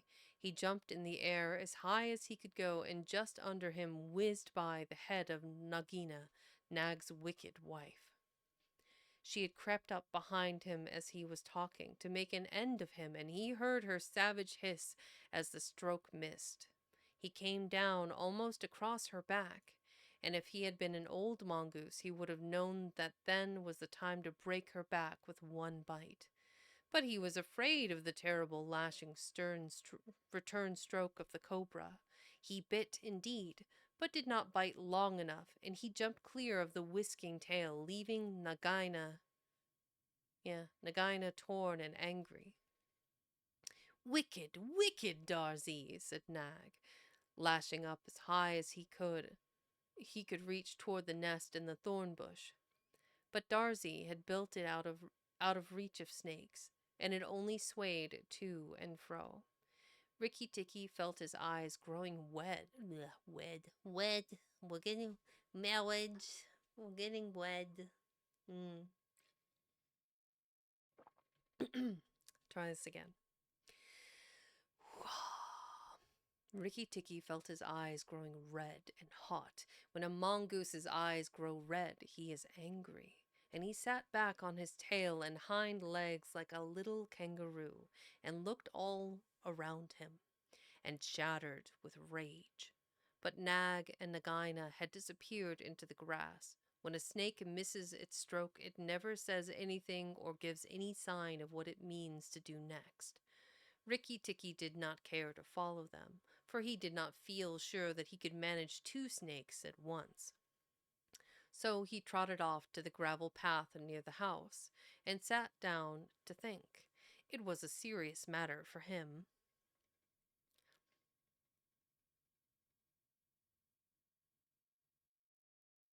If you read the old books of natural history, you will find they say that when the mongoose fights the snake and happens to get bitten, he runs off and eats some herb that cures herb. He runs off and eats some herb that cures him. That is not true. The victory is only a matter of quickness of eye and quickness of foot. Snakes blow against mongooses jump, and as no eye can follow the motion of a snake's head when it strikes, that makes things much more wonderful than any magic herb. Rikki Tikki knew he was a young mongoose, and it made him all the more pleased to think that he had managed to escape a blow from behind. It gave him confidence in himself, and when Teddy came running down the path, Rikki Tikki was ready to be petted. But just as Teddy was stooping, something flinched a little in the dust, and a tiny voice said, "Be careful, I am Death." It was Karait, the dusty brown snakeling that lies for choice on the dusty earth, and his bite is as dangerous as the cobra's. But he is so small that nobody thinks of him, and so he does the more harm to people.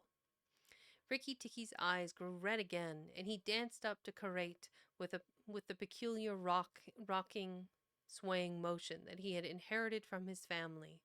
It looks very funny, but it is so perfectly balanced a gait that you can fly off from it at any angle you please. And in dealing with snakes, this is an advantage. If Rikki Tikki had only known, he was doing a much more dangerous thing than fighting Nag, for Karait is so small and can turn so quickly that unless Rikki bit him close to the back of the head, he would get the return stroke in his eye or lip. But Rikki did not know. His eyes were all red, and he rocked back and forth, looking for a good place to hold.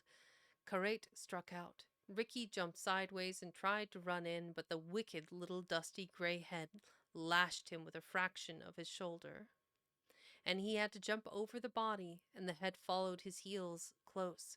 Teddy shouted to the house, "Oh, look here! Our mongoose is killing a snake!" And Rikki Tikki heard a scream from Teddy's mother.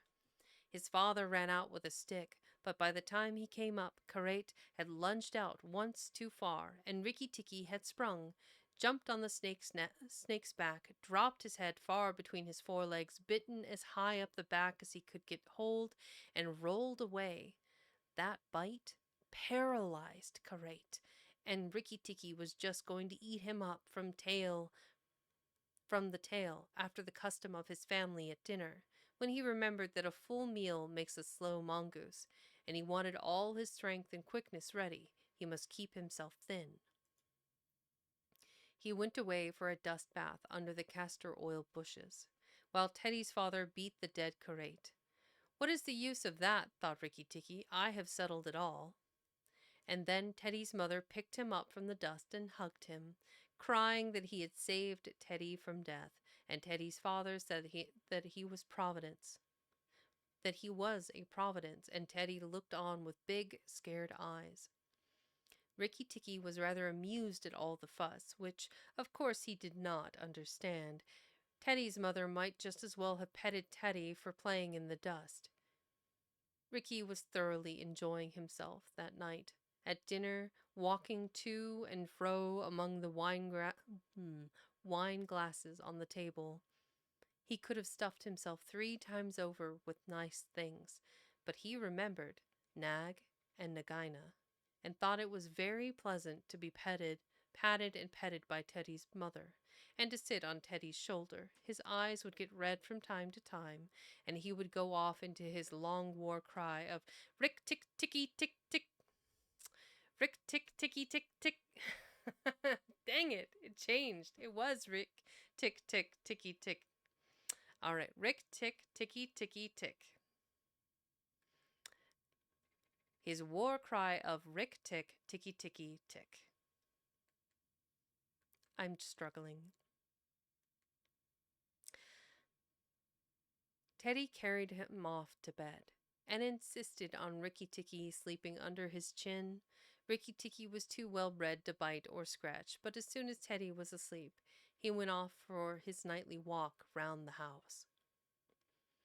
And in the dark he ran up against Chuchundra the muskrat. Creeping round by the wall, Chuchundra is a broken-hearted little beast.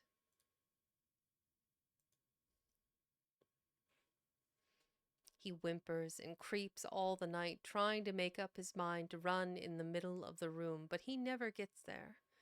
Don't kill me, said Chuchundra, almost weeping. Rikki Tikki, don't kill me. Do you think a snake killer kills muskrats? Said Rikki Tikki scornfully.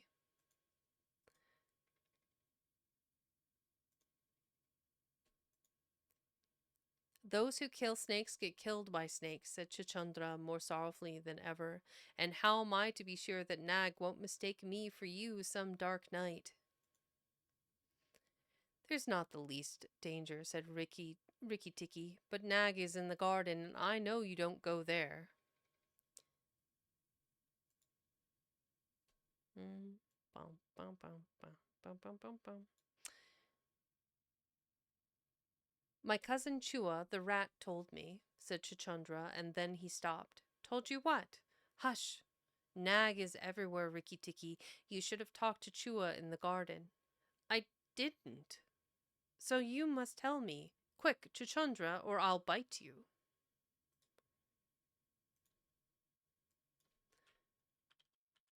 Chuchundra sat down and cried till the tears rolled off his whiskers. I am a very poor man, he sobbed. I never had spirit enough to run out into the middle of the room. Hush! I mustn't tell you anything. Can't you hear, Rikki Tikki?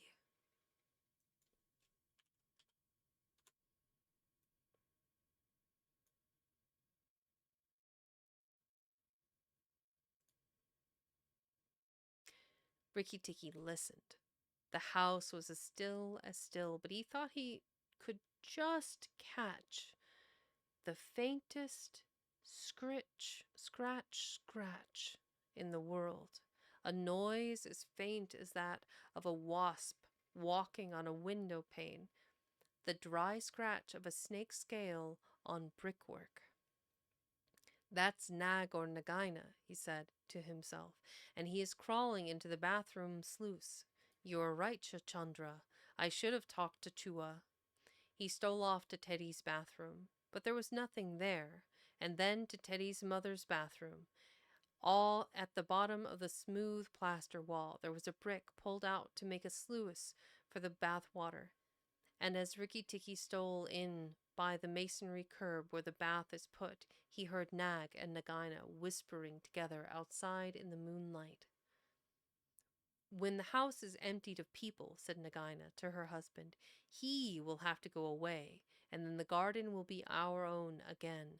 Go in quietly, and remember that the big man who killed Karait is the first one to bite. Then come out and tell me, and we will hunt for Rikki Tikki together. Bold. Bold of them to assume. But are you sure that there is anything to be gained by killing the people? Said Nag. Everything. When there are no people in the bungalow, did we have any mongoose in the garden? Probably not. I would assume not. Yeah.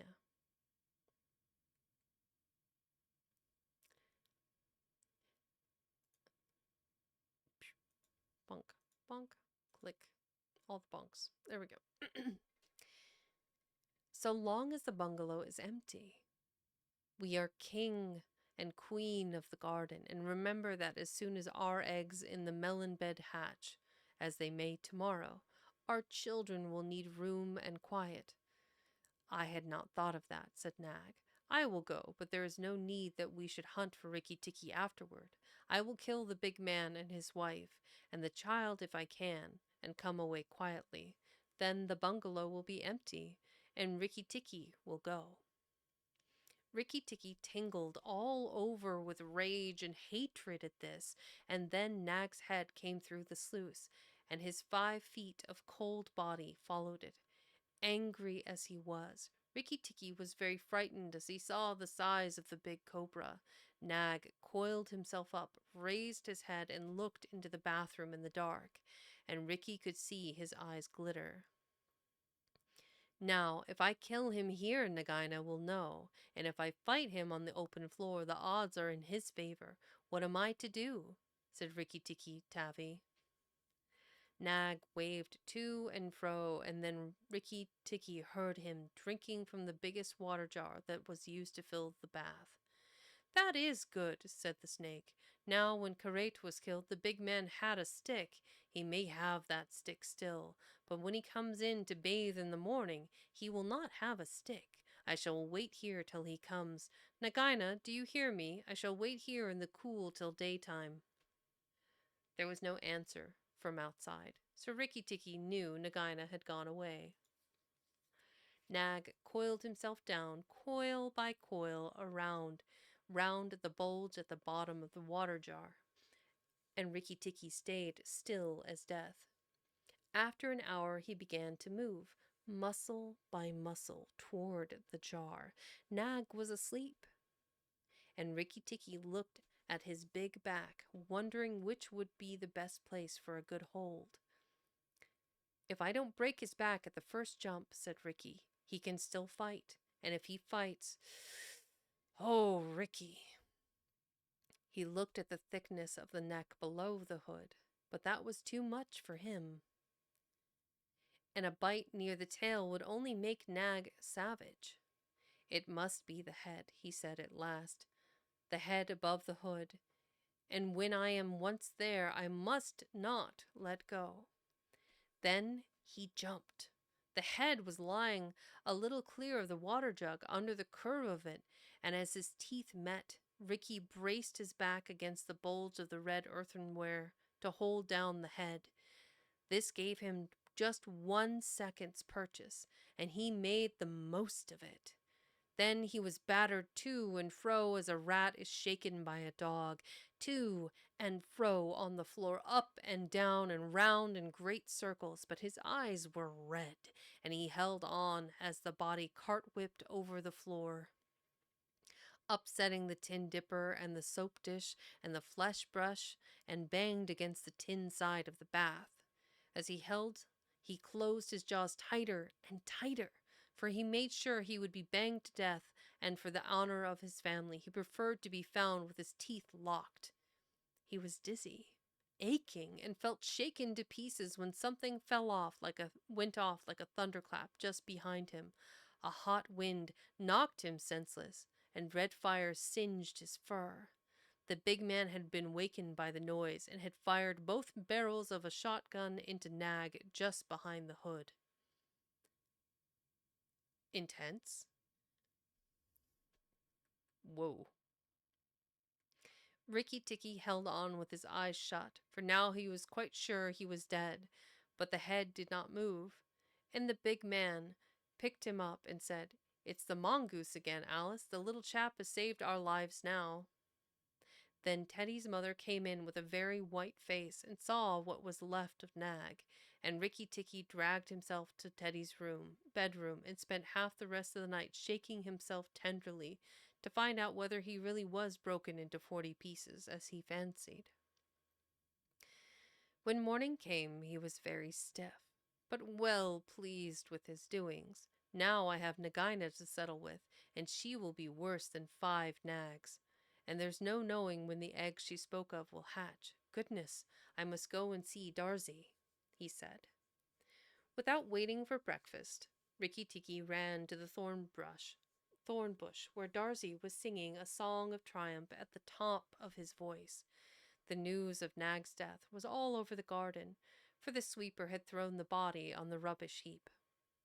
"Oh, you stupid tuft of feathers," said Rikki Tikki angrily. "Is this the time to sing? Nag is dead, is dead, is dead," sang Darzee. The valiant Rikki Tikki caught him by the head and held fast. The big man brought the bang stick, and Nag fell in 2 pieces. He will never eat my babies again. All that's true enough, but where's Nagaina? Said Rikki Tikki, looking carefully round him. Nagaina came to the bathroom sluice and called for Nag. Darcy went on, and Nag came out on the end of a stick. The sweeper picked him up on the end of a stick and threw him upon the rubbish heap. Let us sing about the red-eyed Rikki Tikki, said Darcy, and Darcy filled his throat and sang. If I could get up to your nest, I'd roll all your babies out, said Rikki Tikki. You don't know when to do the right thing at the right time. You're safe enough in your nest there, but it's war for me down here. Stop singing a minute, Darcy. For the beautiful Rikki Tikki's sake, I will stop, said Darcy. What is it, O killer of the terrible Nag? Where is Nagaina for the third time? On the rubbish heap by the stables, mourning for Nag. Great is Rikki Tikki with the white teeth. Bother with my white teeth. Have you ever heard where she keeps her eggs? In the melon bed, on the near end nearest the wall, where the sun strikes nearly all day. She had them there 3 weeks ago. And you never thought it worth while to tell me the end nearest the wall, you said? Rikki Tikki, you are not going to eat her eggs. Not eat exactly, no. Darcy, if you have a grain of sense, you will fly off to the stables and pretend that your wing is broken, and let Nagaina chase you away to this bush. I must go to the melon bed, and if I went there now, she'd see me. Darcy was a feather-brained little fellow who could never hold more than one idea at a time in his head, and just because he knew that Nagaina's children were born in eggs like his own, he didn't think at first that it was fair to kill them. But his wife was a sensible bird, and she knew that cobra's eggs meant young cobras later on. So she flew off from the nest and left Darcy to keep the babies warm and continue his song about the death of Nag. Darcy was very like a man in some ways. Ah. She fluttered in front of Nagaina by the rubbish heap and cried out, "Oh, my wing is broken! The boy in the house threw a stone at me and broke it!" Then she fluttered more desperately than ever. Nagaina lifted up her head and hissed, "You warned Rikki Tikki when I would have killed him. Indeed and truly you've chosen a bad place to be lame in." And she moved toward Darcy's wife, slipping along over the dust. "The boy broke it with a stone," shrieked Darcy's wife. "Well, it may be some consolation to you when you're dead to know that I shall settle accounts with the boy. My husband lies on the rubbish heap this morning, but before night the boy in the house will lie very still. What is the use of running away? I am sure to catch you, little fool. Look at me." Darcy's wife knew better than to do that, for a bird who looks at a snake's eyes gets so frightened that she cannot move. Darcy's wife fluttered on, piping sorrowfully and never leaving the ground, and Nagaina quickened her pace. Rikki Tikki heard them going up the path from the stables, and he raced for the end of the melon patch near the wall.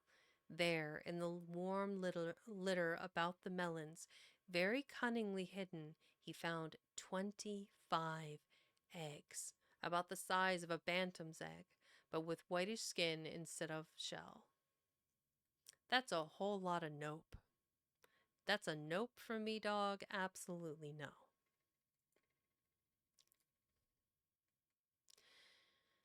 I was not a day too soon, he said, for he could see the baby cobras curled up inside the skin, and he knew that the minute they were hatched they could each kill a man or a mongoose.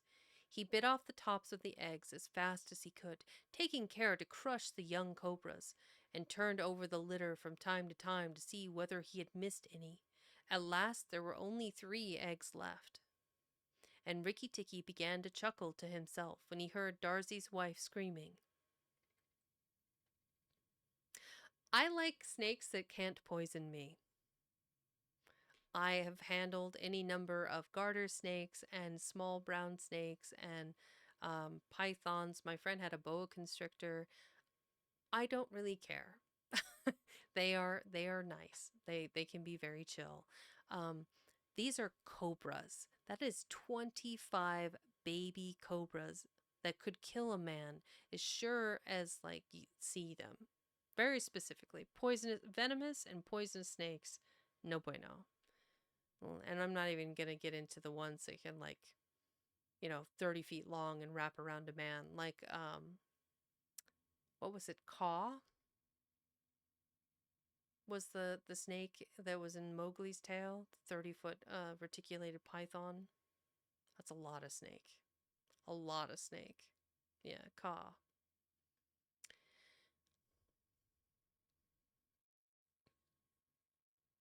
Yep, they can stay where they belong, and power to them, because they do deal with a lot of things, right?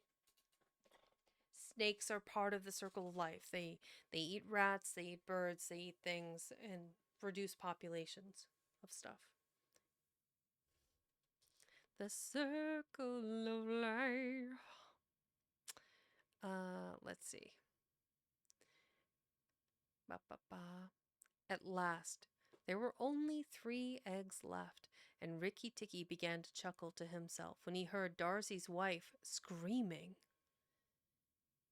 Rikki Tikki, I led Nagaina toward the house, and she has gone into the veranda, and oh, come quickly, she means killing. Rikki Tikki smashed 2 eggs and tumbled backward down the melon bed with the 3rd egg in his mouth, and scuttled to the veranda.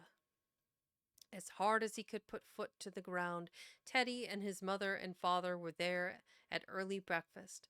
But Rikki Tikki saw that they were not eating anything. They sat stone still, and their faces were white. Nagaina was coiled up on the matting by Teddy's chair within easy striking distance of Teddy's bare leg, and she was swaying to and fro, singing a song of triumph. Son of the big man that killed Nag, she hissed. Stay still, I am not ready yet. Wait a little, keep very still, or all you 3. If you move, I strike, and if you do not move, I strike. O foolish people who killed my Nag. Teddy's eyes were fixed on his father, and all his father could do was to whisper, Sit still, Teddy, you mustn't move. Teddy, keep still. Then Rikki Tikki came up and cried, Turn round, Nagaina, turn and fight. All in good time, said she, without moving her eyes. I will settle my account with you presently. Look at your friends, Rikki Tikki. They are still and white. They are afraid. They dare not move, and if you come a step nearer, I strike. Look at your eggs, said Rikki Tikki, in the melon bed near the wall. Go and look, Nagaina. The big snake turned half round and saw the egg on the veranda. Ah! Give it to me, she said. Rikki Tikki put his paws, one on each side of the egg, and his eyes were hooded red. What price for a snake's egg? For a young cobra, for a young king cobra? For the very last of the brood. The ants are eating all the others down by the melon bed. Nagaina spun clear round, forgetting everything for the sake of the one egg, and Rikki Tikki saw Teddy's father shoot out a big hand, catch Teddy by the shoulder, and drag him across the little table with the teacup, safe and out of reach of Nagaina. Tricked! Tricked! Tricked! Rikki Tick Tick! Rick Tick Tick! Chuckled Rikki Tikki. The boy is safe, and it is I that caught Nag by the hood last night in the bathroom. Then he began to jump up and down, all 4 feet together, his head close to the floor. He threw me to and fro, but he could not shake me off. He was dead before the big man blew him in 2. I did it. Rikki Tikki Tick Tick. Come then, Nagaina, come and fight with me. You shall not be a widow long. Nagaina saw that she had lost her chance of killing Teddy, and the egg lay between Rikki Tikki's paws. Give me the egg, Rikki Tikki. Give me the last of my eggs, and I will go away and never come back, she said, lowering her hood. Yes, you go away, and you will never come back, for you will go to the rubbish heap with Nag. Fight, widow, the big man has gone for his gun. Fight. Hey, Pepsan, welcome in. Rikki Tikki was bounding all round Nagaina, keeping just out of reach of her stroke. His little eyes like hot coals, Nagaina gathered herself together and flung. Sorry. Ooh, big crunch.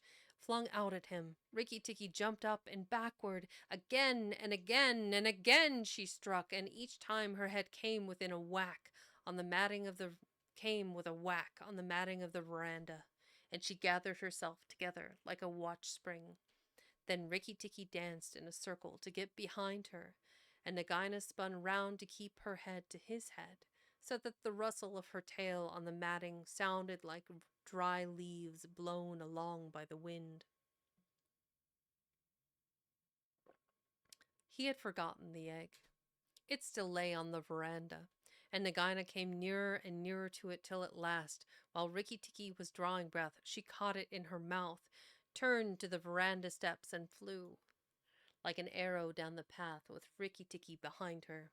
When the cobra runs for her life, she goes like a whiplash flicked across a horse's neck.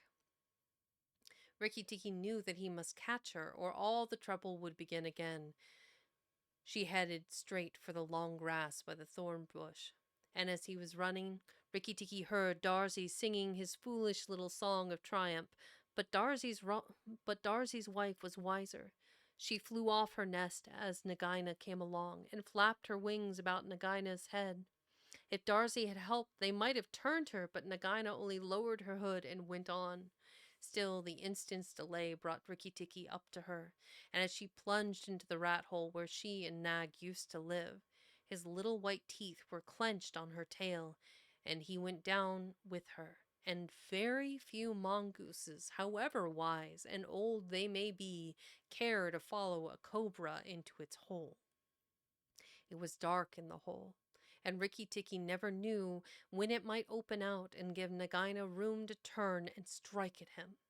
He held on savagely and stuck out his feet to act as brakes on the dark slopes of the hot, moist earth. When the grass by the mouth of the hole stopped waving, and Darzee said, "It is all over with Rikki Tikki. We must sing his death song. Valiant Rikki Tikki is dead, for Nagaina will surely kill him underground."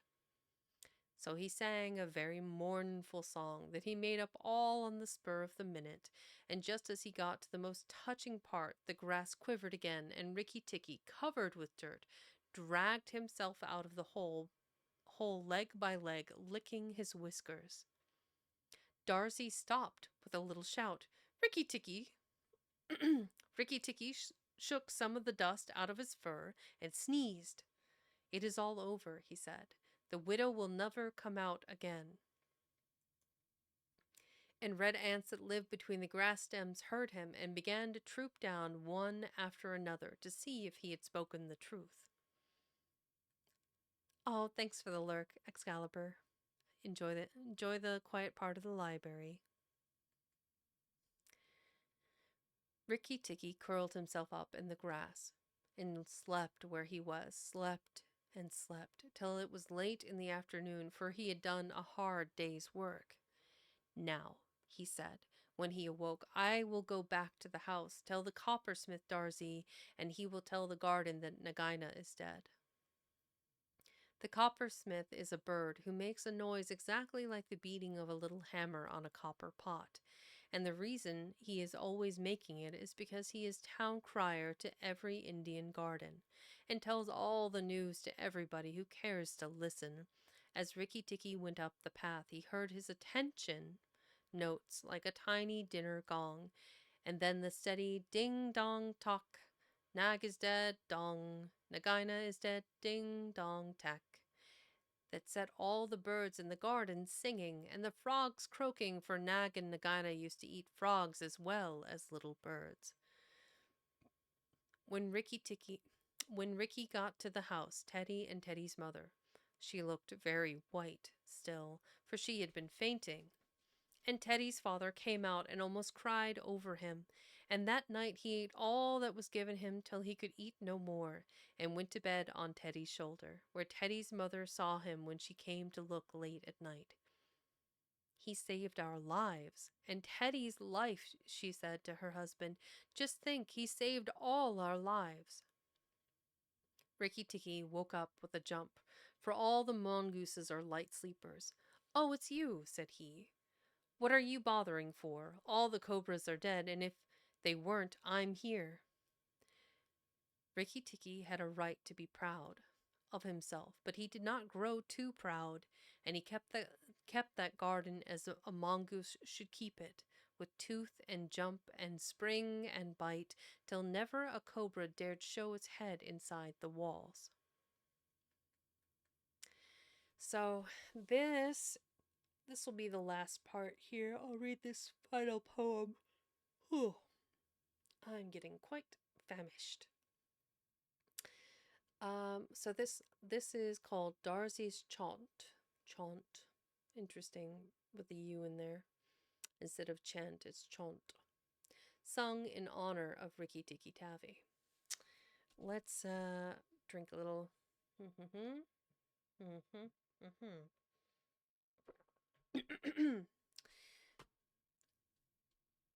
Singer and tailor am I, doubled the joys that I know. Proud of my lilt through the sky, proud of the house that I sew. Over and under, so weave I mute.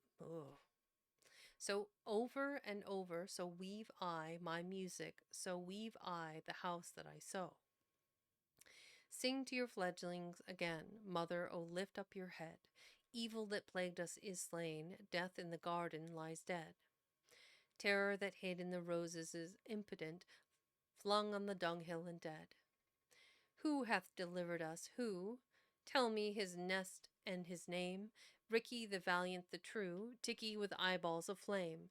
Rick Tikki Tikki, the ivory fanged, the hunter with eyeballs of flame. Give him the thanks of the birds, bowing with tail feathers spread. Praise him with nightingale words, nay, I will praise him instead. Here, I will sing you the praise of bottle-tailed Rikki with eyeballs of red. Here Rikki Tikki interrupted, and the rest of the song is lost. So, that is two tales in one day. The first, of course, being the tale of the white seal, and the second being the tale of Rikki Tikki Tavi, the mongoose. I think both stories were good. Both have an undercurrent of violence in them. I feel that Rudyard's writing has a bit of a violent bent to it in the way these are children's stories. I mean, I have to take into consideration this is 19th century literature, this would have been, bear with me a second, that would have been it was 1893, so yeah, it was still late 19th century literature. It's rough. It's, written in a very different way than other books. And yeah, in the beginning of a previous novel that I read, The Secret Garden, based on the story of Mary Lennox, she is also being raised in India with her military father and her socialite mother. And I think the way that India is written about and during this time, during colonialization, is so strange to me.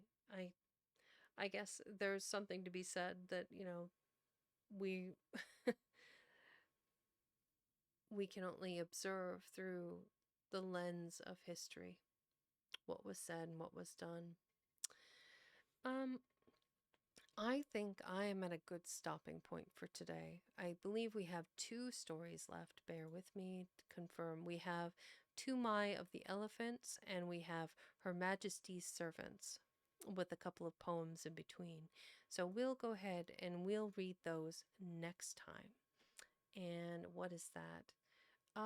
I believe then I'm going to go ahead and read on Monday. I don't normally read on Mondays, but I'm trying to move toward a Monday, Wednesday, Friday schedule to better align with some of the other readers. And then if I want to take a long weekend, I can have a Friday off on occasion. Um,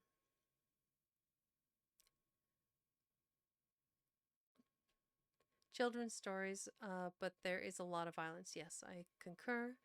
Good night. Yes, good night, Excalibur. Get some rest. Valis, thank you for reading today. The stories and poems are wonderful. You're quite welcome. You had said that you weren't feeling very well, so I hope you feel better soon. Um, and you're very welcome for the stories. Let's find somebody lovely to go visit. I hope that meets with your approval. Let's see.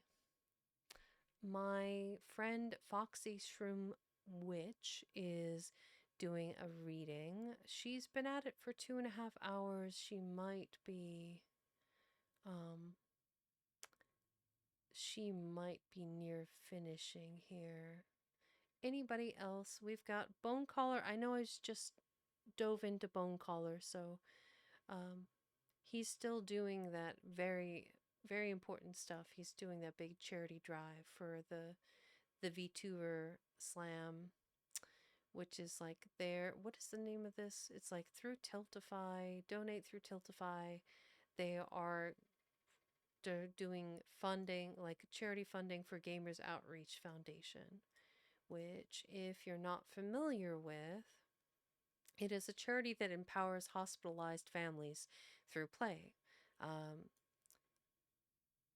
do, do, do, do. Their goal is to build a world where activity is easily prioritized as part of care. Video games are their tool of choice, and basically they provide access to games and game systems. It looks like mostly internationally. I'm looking at it, it looks like Europe and North America are the big ones. There are a few locations in Australia as well. Oh, Nikarem! How nice to see you. For those of you not in the know, Nikorem is the amazing rigger that did my alerts, which I preemptively did give you the artist tag Nikorem. I apologize if you don't want it. I can remove it, of course. I have never been so thoroughly impressed with somebody's talent so quickly, and your skill with rigging is phenomenal. Um, let me and Tiger Faye, another amazing tiger and artist. So it's like everyone's coming out of the woodwork now that I've finished reading. Oh my goodness. Okay, what do we got here? Um, for everyone here, just so that you're aware, like I said, I was going to move toward a Monday, Wednesday, Friday format starting in July. And I think I'm going to go ahead and wheel it back that extra hour and start going at what would be 5 p.m. Eastern daylight savings time. Um, so it would just be an hour earlier than I'm currently reading. And it just allows me to be able to dive into other people a little bit more easily, because a lot of other streamers have already been going for a couple hours by this time too. So I'd like to find I'm finding the niche of where the people are. I'm still working on that emote, Tiger Faye. Don't you worry. You'll have your very own lem tongue flicky emote very soon. Okay, let's see who's on deck right now. We've got Demon Queen Vivi, Sino the Crocodile's playing some Pokemon. Most of my European friends are asleep. Boogie's on. Ooh, I think that they're reading too. I found Boogie fairly recently, and they were in chat here a few like an hour or so ago. I let's go raid Boogie and go I believe they're based out of Australia, and they read other tales as well. I we have a collaboration, Neff Darath, the lore keeper, and I, of where we're adding various readers into a big um, compendium of authors and other readers, and uh, I figure we can start if we pull all those resources together, we could have a network of readers uh, to like send off into, depending on people's schedules. I think that'll be the next discussion with Neff is having adding a section in that list of like when people typically stream. What days do they typically stream? Having at your fingertips a quick list of like, oh, Monday, Tuesday, Wednesday is so and so at this time that lines up with me, and it just creates a better network of community. So let's go visit Boogie. For those of you, let me give him a shout before we do that so you guys can see some of his content. Really cool um, model that he's using. Very, very dark and spooky. I like it a lot. Shout out to at Boogie Oogie. Where are you? Let's see. There it goes. This is Boogie Punk, wishing you unpleasant dreams. This place is cursed. The eyes. Why do the eyes go white? Excellent, excellent references there. But yeah, I would really like to incorporate Boogie, and I see a lot of Underrealm collabs I think would be a really good in my head canon. I don't know, I'm shipping things before they could ever be introduced. But let's go ahead and raid Boogie. And you guys can go check them out in person. They have a great voice. Let's see.